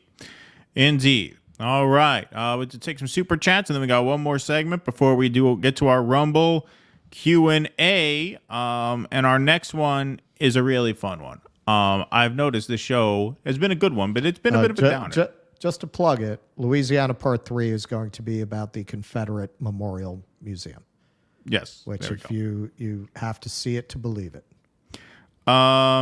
AJ669, I set up CNC machines, currently looking for a new shop that provides no parts to the military. Keeps me thinking something I made could be used in the ongoing genocide in Gaza. They have machines for consensual non-consent? I didn't know that. Yeah, right.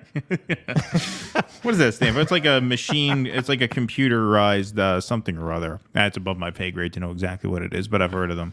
But yes, that is a concern, and good on you for seeking out something because, yeah, you never know. You never know. Absolutely.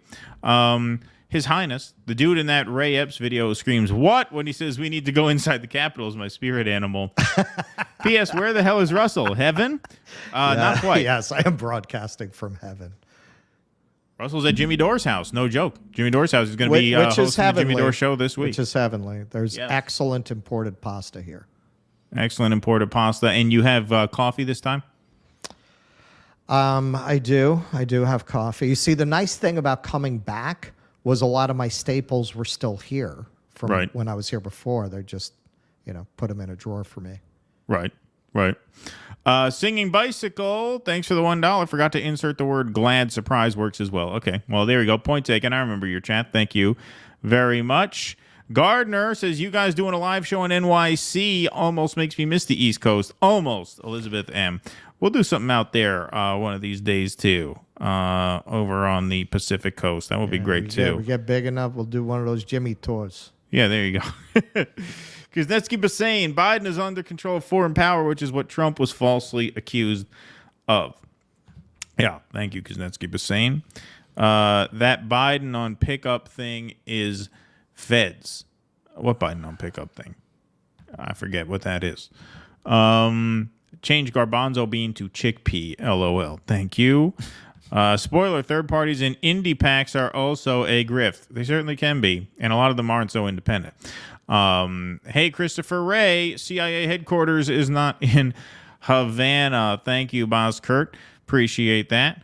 Ms. Shaline's interview was very inspiring, David. Thank you very much. Okay, let's go to one more segment, then we'll knock out the rest of our Super Chats and Rumble rants. And then we got a Q&A on Rumble after the show, folks. So dodissidents.com/Rumble. That takes you with a special surprise. With a special surprise. Yes, you're not going to want to miss the Rumble Q&A tonight. We got a real treat for you guys. dodissidents.com/Rumble. That takes you directly to this live stream that's already in progress. So we will be heading there shortly. But not quite yet. We got one more segment and then some Super Chats. Okay, folks, tonight's show has been a good one, but I realize in retrospect it's been a little heavy. Been a little bit of a downer at times, right? This is the feel-good story of the year so far. I love this video so much. This is the president of Guyana, Irfaan Ali, whose country has just discovered oil off of their shore. And so they're going to build a pipeline and they're going to start commodifying their resources for the enrichment of their country. Mazel tov, good on them. Not so good in the eyes of the United States and the West, apparently, because he was paid a visit from BBC reporter Steven Sukar. I think that's the fucking guy's name. And this interview went mega viral for such great reasons. So we're going to actually do another story on this because the New York Times just put out yesterday this huge piece called "Is Guyana's Oil a Blessing or a Curse?" And the subheadline is, "With the discovery of offshore oil, Guyana is now building a natural gas pipeline to bring the byproducts of oil production to a planned energy plant. More than any single country, Guyana demonstrates the struggle between the consequences of climate change and the lure of the oil economy." So here comes the guilt trip from America and the BBC, why this South American country should think twice before finally getting a piece of the action for themselves because of climate change. Watch the smackdown this guy gets. This will lift everybody up after this kind of a heavy and severe show. Take a big picture look at what's going on here. Over the next decade, 2 decades, it is expected that there will be $150 billion worth of oil and gas extracted off your coast. It's an extraordinary figure, but think of it in practical terms. That means, according to many experts, more than 2 billion tons of carbon emissions will come from your seabed, from those reserves, and be released into the atmosphere. I don't know if you as a head of state went to the COP in Dubai. Let me stop you right there. Let me stop you right there. Do you know that Guyana has a forest forever that is the size of England and Scotland combined? A forest that stores 19.5 gigatons of carbon? A forest that we have kept alive? A forest that we have kept alive. Does that give you the right? Does that give you the right to release all of this carbon? Does that give you the right to lecture us on climate change? I am going to lecture you on climate change because we have kept this forest alive that stores 19.5 gigatons of carbon that you enjoy, that the world enjoy, that you don't pay us for, that you don't value, that you don't see a value in, that the people of Guyana has kept alive. Guess what? We have the lowest deforestation rate in the world. And guess what? Even with our greatest exploration of the oil and gas resource we have now, we will still be net zero. Guyana will still be net zero. With all our exploration, we'll still be net zero. Powerful words, Mr. President. But a couple. I'm not completed as yet. I am not finished as yet. I am just not finished as yet. Because this is the hypocrisy that exists in the world. The world in the last 50 years has lost 65% of all its biodiversity. We have kept our biodiversity. Are you valuing it? Are you ready to pay for it? When is the developed world going to pay for it? Or are you in the pockets? Are you in the pockets of those who have damaged the environment? Are you in the pockets, are you and your system in the pockets of those who destroyed the environment through the Industrial Revolution and now lecturing us? Are you in their pockets? Are you paid by them? Are you paid to keep their message? Fuck around and find out. Tune in to the BBC tonight when our correspondent fucks around and promptly finds out. I mean, the restraint that this guy showed. If I were this guy, if I were the president of a South American country and a British guy comes and starts pointing his finger at me saying, "What gives you the right to commodify your resources the way Britain and the United States have commodified theirs at great detriment to the world, in particular the global South, where you are a guest in this guy's house." If I were the president, look, I don't know what the constitutional system is like down there. I'm not an expert, obviously. If I were him, I'd have snapped my fingers. Guards, get this guy out of here. Jail. That guy wouldn't have left. He'd have spent the night in jail. He's been weeks in jail. That guy'd been eating his fucking toes at the end of the week if I were him. Because the fucking balls that it takes to tell that to this guy. In that tone. In that lecturing tone. Yeah. All of a sudden, what gives you the right to build a pipeline? Yeah. You're fucking British. Like the image of the Brit in the pith helmet coming to these parts of the world to condescend to the natives is something you've been trying to live down for decades.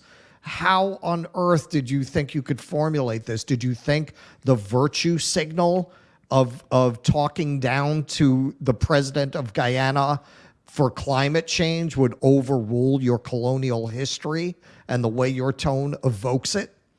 Climate change now all of a sudden, after, and as this guy mentions, after 200 or whatever it is, 35 years of the Industrial Revolution and all of the enrichment that the West has won for itself and that America has won for itself, often, like I said, at the expense of countries like this.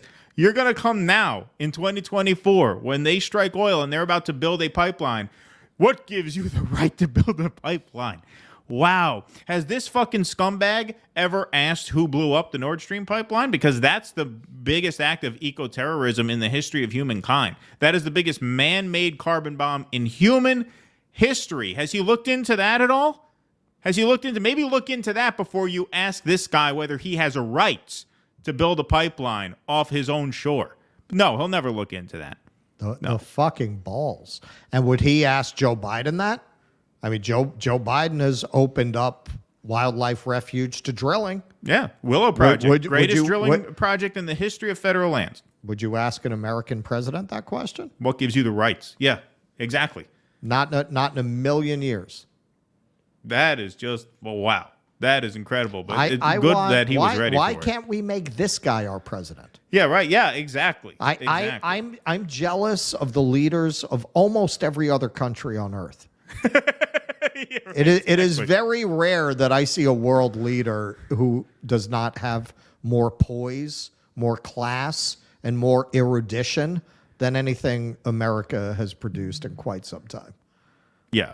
Yeah, I mean, I would like for that guy. Why does it have to be Cenk Uygur who challenges the, natural born citizen clause? Let's get that guy up here. Let's get this guy. We'll get a petition going for him. Absolutely. For him, I would petition Schwarzenegger to join the case. Yeah, yeah. And, we got to read that New York Times piece and do that this week because I'm sure that is dripping with the same tone that this guy had here. But presented for the New York Times cosmopolitan liberal audience. Well, yes, is it really responsible for Guyana to be, exploiting their resources in this way? We have to think about that now. It's the 21st century. Convenient, right? For 235 years, we did it. That's what all these countries say. And now that everybody's hair is on fire about this, well, now nobody else gets to have a country anymore. Exactly. China says that. India says that. That's exactly what they say. Like, hey, what? You got your chance to develop with these, and now we don't get to do it. Now we can't develop. We can't achieve your level of material prosperity. And this guy says it's still net zero. I mean, I'd have to check that. Obviously, I don't have any reason to doubt him at this point, but we'll look into it because we're going to do a follow-up on this because this is a fascinating story. But he says we're still net zero. So, on top of all this, you're still barking up the wrong tree, my friend. Right. Well, this is why I say at this point, Planet of the Humans argued for de-industrializing, almost powering down as the only path out of this. I guess I'm a bit more of an optimist. I've mentioned this before. They had an Oxford Union debate where this clip went viral. I can't remember his name. It's one of the guys from Trigonometry. Constantine, whatever his last name is. I should try to remember that, given that I'm about to go to their event at the beginning of May. And hey, you, what's your name over there? Hey, you, I always forget your name. Your name's can't you anglicize it or something? They both have Slavic names. But he said, hey, if you had a choice between your child prospering, if every time you push a button it's going to release greenhouse gases, or having your child starve, you're going to hit that button all day, and that's the position the third world is in. So you're never convincing them to give up the energy they need to prosper. and to create material prosperity to feed their people. That's never going to happen. So your only path out of climate change, you're going to have to invent your way out of it. And saying, I mean, now these are my words, saying, well, it shouldn't be that way. I hate those arguments. They're so useless. They're so useless. You know, gravity shouldn't exist because I feel I should be able to fly. Wouldn't it be cool if we could all fly? But you can't, okay? So it doesn't matter what you think should be, okay? This is what is. And they have every right to feel that way outside of the prosperous West, where they have not benefited from these energy sources. So they're not going to stop. There's nothing you're going to be able to do to make them stop, and they have a good deal of justification for feeling that way. All of the focus and energy that goes into these directions of trying to stop people from using energy should really be going into trying to invent our way out of it. You know, I know there's been some work on microbes that eat plastic. There's been a lot of advancement in carbon scrubbers. That should be the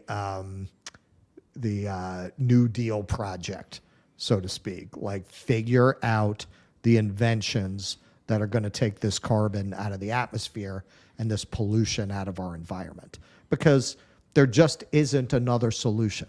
You might think there should be, but there just isn't. Yeah, my guess is that none of that'll work either, and that we'll just keep on keeping on until the world's had enough of us, and then it'll get rid of us. And Maybe. What's wrong with that? What's wrong with that? But you're a misanthrope.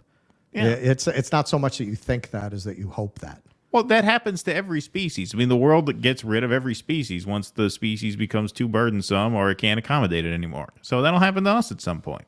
I mean, what? That's sad? What do you mean that's sad? That's like saying it's sad that people die. Well, I mean, yeah. I mean, it's not the most pleasant thing to think about, but it happens. Extinction. It happens. Get over it, snowflake. That's put that on a bumper sticker. Hey, Jose, if you're still watching, what do you think about running on that? The West. It's okay when we do it. Yeah, right. It's okay when we do it. That should be our slogan. Exactly.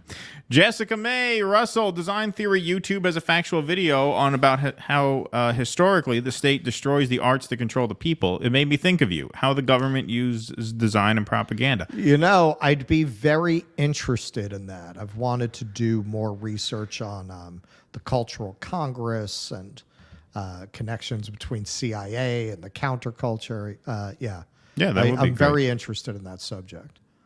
John in Minnesota, vote with your money, Keaton. No more Pizza Hut. Yeah, I really don't eat Pizza Hut. I get Domino's more often than Pizza Hut because I like fake pizza. Wings. But Domino's, well, Pizza Hut, I never really get it because it's expensive. Domino's is cheap and it's good, guilty pleasure pizza, but they're Zionists too. They're horrible too. And what I was really upset to see about on that list was Sam's Club, because actually, as far as like fake conveyor belt pizza goes, Sam's Club is fantastic. That's actually the best one. I love Sam's Club pizza. Yeah, I don't fuck with that shit. It's amazing. You get two slices. Hang on. I got to go get a singing bowl. Oh, all right. You can get 2 slices of Sam's Club pizza and a fountain drink for $4.84. It's the best deal. It's the only lunch you could really have for less than $5 anymore, and it's terrific. So I was actually very disappointed to see that on the list too. You know, you just can't do anything anymore. We are all slaves of the monetary system, says Alexis. The monetary system forces everyone to toxic behavior by shifting all money to the already rich in an exponential rate. Thank you, Alexis. Appreciate that very much. Sparky, if I recall, the turpentine industry used a lot of prison labor at some point during the golden age of prison labor, 1865 to the present. Good thing Kamala wouldn't get mixed up in that sort of thing. Yeah, exactly. Did you find the singing bowl? Yes. Awesome. No, I knew where it was. I just forgot to bring it here. There you go. David Santucci, thanks for the $10. It's very kind of you. Haven't been able to catch a live stream for a while. Good to see you guys. Keep up the good work. Thank you. Thank you. Russell Spittin' Fire says, man, well, yes, that was a very good segment. That was really strong. We were very encouraged to see that our last Louisiana crime segment did very well on YouTube. People actually took an interest in it. Because, you know, you do these longer, more think pieces that are not as, you know, clickbaity, and you never know how it's going to go. Sometimes you can do something and be proud of it, and it gets nowhere. But the first one did well, and so we hope the second one does well, too. We might split that up into a few clips, because there were like a few different subsections. We'll see if there's natural in and out points. So beautiful. Thank you, Manuel. This BBC MFer does this all the time. He's definitely intelligence. I had never seen that guy before. It was the first I've seen him. I'm like, Jesus, what a prick this guy is.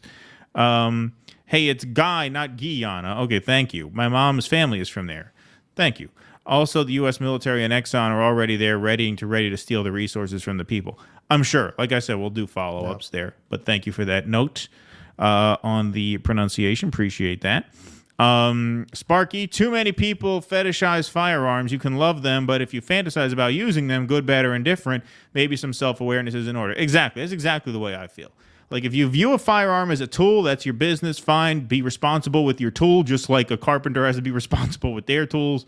But, yeah, to fetishize it into something else, yeah, that you're a bit of a sicko, in my opinion. Yes, good point, Sparky. Yeah. Hey, Louise Brooks.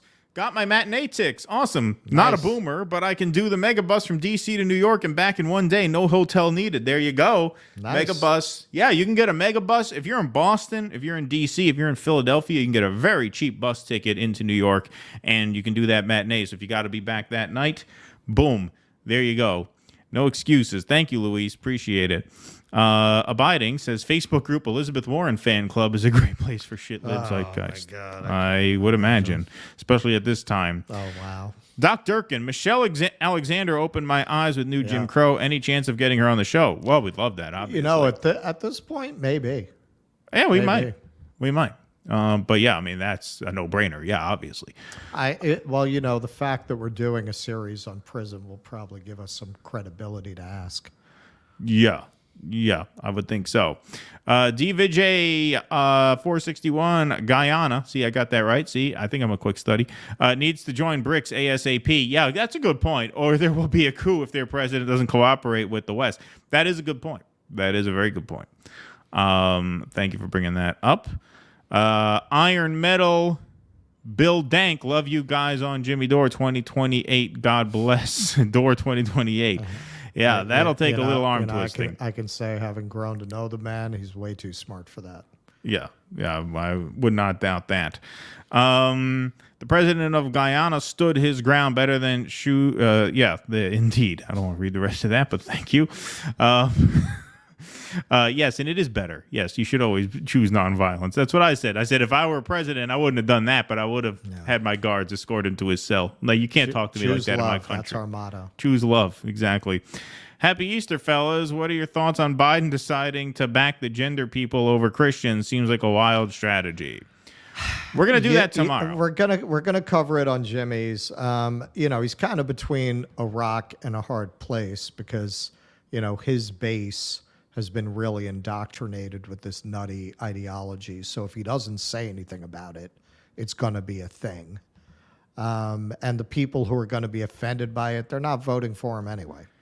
Yeah, and the people who are very offended by it today are misrepresenting to an extent because he did not crown this day Trans Visibility Day. It's always March 31st. It always. So it so happens Easter happens to coincide with that.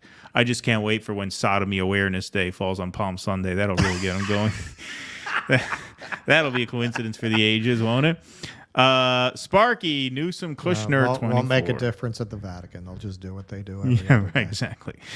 Okay, we got everybody. All right, beautiful. All right, folks, that is the end of our regular show, but you're going to want to come over to Rumble. We got a special treat, and we got a post-show Q&A. We already have some callers lining up for the question and answer, so you can go to Rumble right now, dodissidents.com/Rumble. We're going to plug our tickets one more time. If you want tickets to the live shows in New York, tickets to the matinee, dodissidents.com/day show. Night show, dodissidents.com/night show. Day, night. Please make sure you pick the right time because we don't want to have any confusion at the door of people showing up at the wrong time, especially if, knock on wood, we sell one of them out, which we're hoping to do. We're already on pretty good pace here. We've sold some tickets tonight, but we would love to come see you guys. So those are the links for the shows. Thank you, Jake. You can put that off there for now, and I'm going to put the Rumble link up on the chat here. And Jake, if you're a mod, you could probably put this in the chat now. I think that's cool to do. if you're a moderator. Where is it? Where the hell is it? DoDissidents.com/Rumble will take you directly to this current stream. So we are about to close the lights on the YouTube show. Thank you guys all very much for being here. We will be on Jimmy Dore Monday, Wednesday, and Friday, and we will be here Tuesday, Wednesday, Thursday. My friend Nick Cruz is going to co-host with me on Wednesday's Rumble stream since Russ will have the Jimmy Dore show that evening. So to save him from having to do a back-to-back doubleheader, Nick from RBN will be co-hosting with me on Wednesday. But we'll both be back here on Tuesday. We'll see you on the Jimmy Dore show tomorrow. There will be a 5-minute intermission between the closing of the show and the question and answer over on Rumble. We hope you can all join. We got a fun one planned. So please meet us over there in 5 minutes. We will see you all then. In the meantime, please do be safe and be well. Courage. Please clap.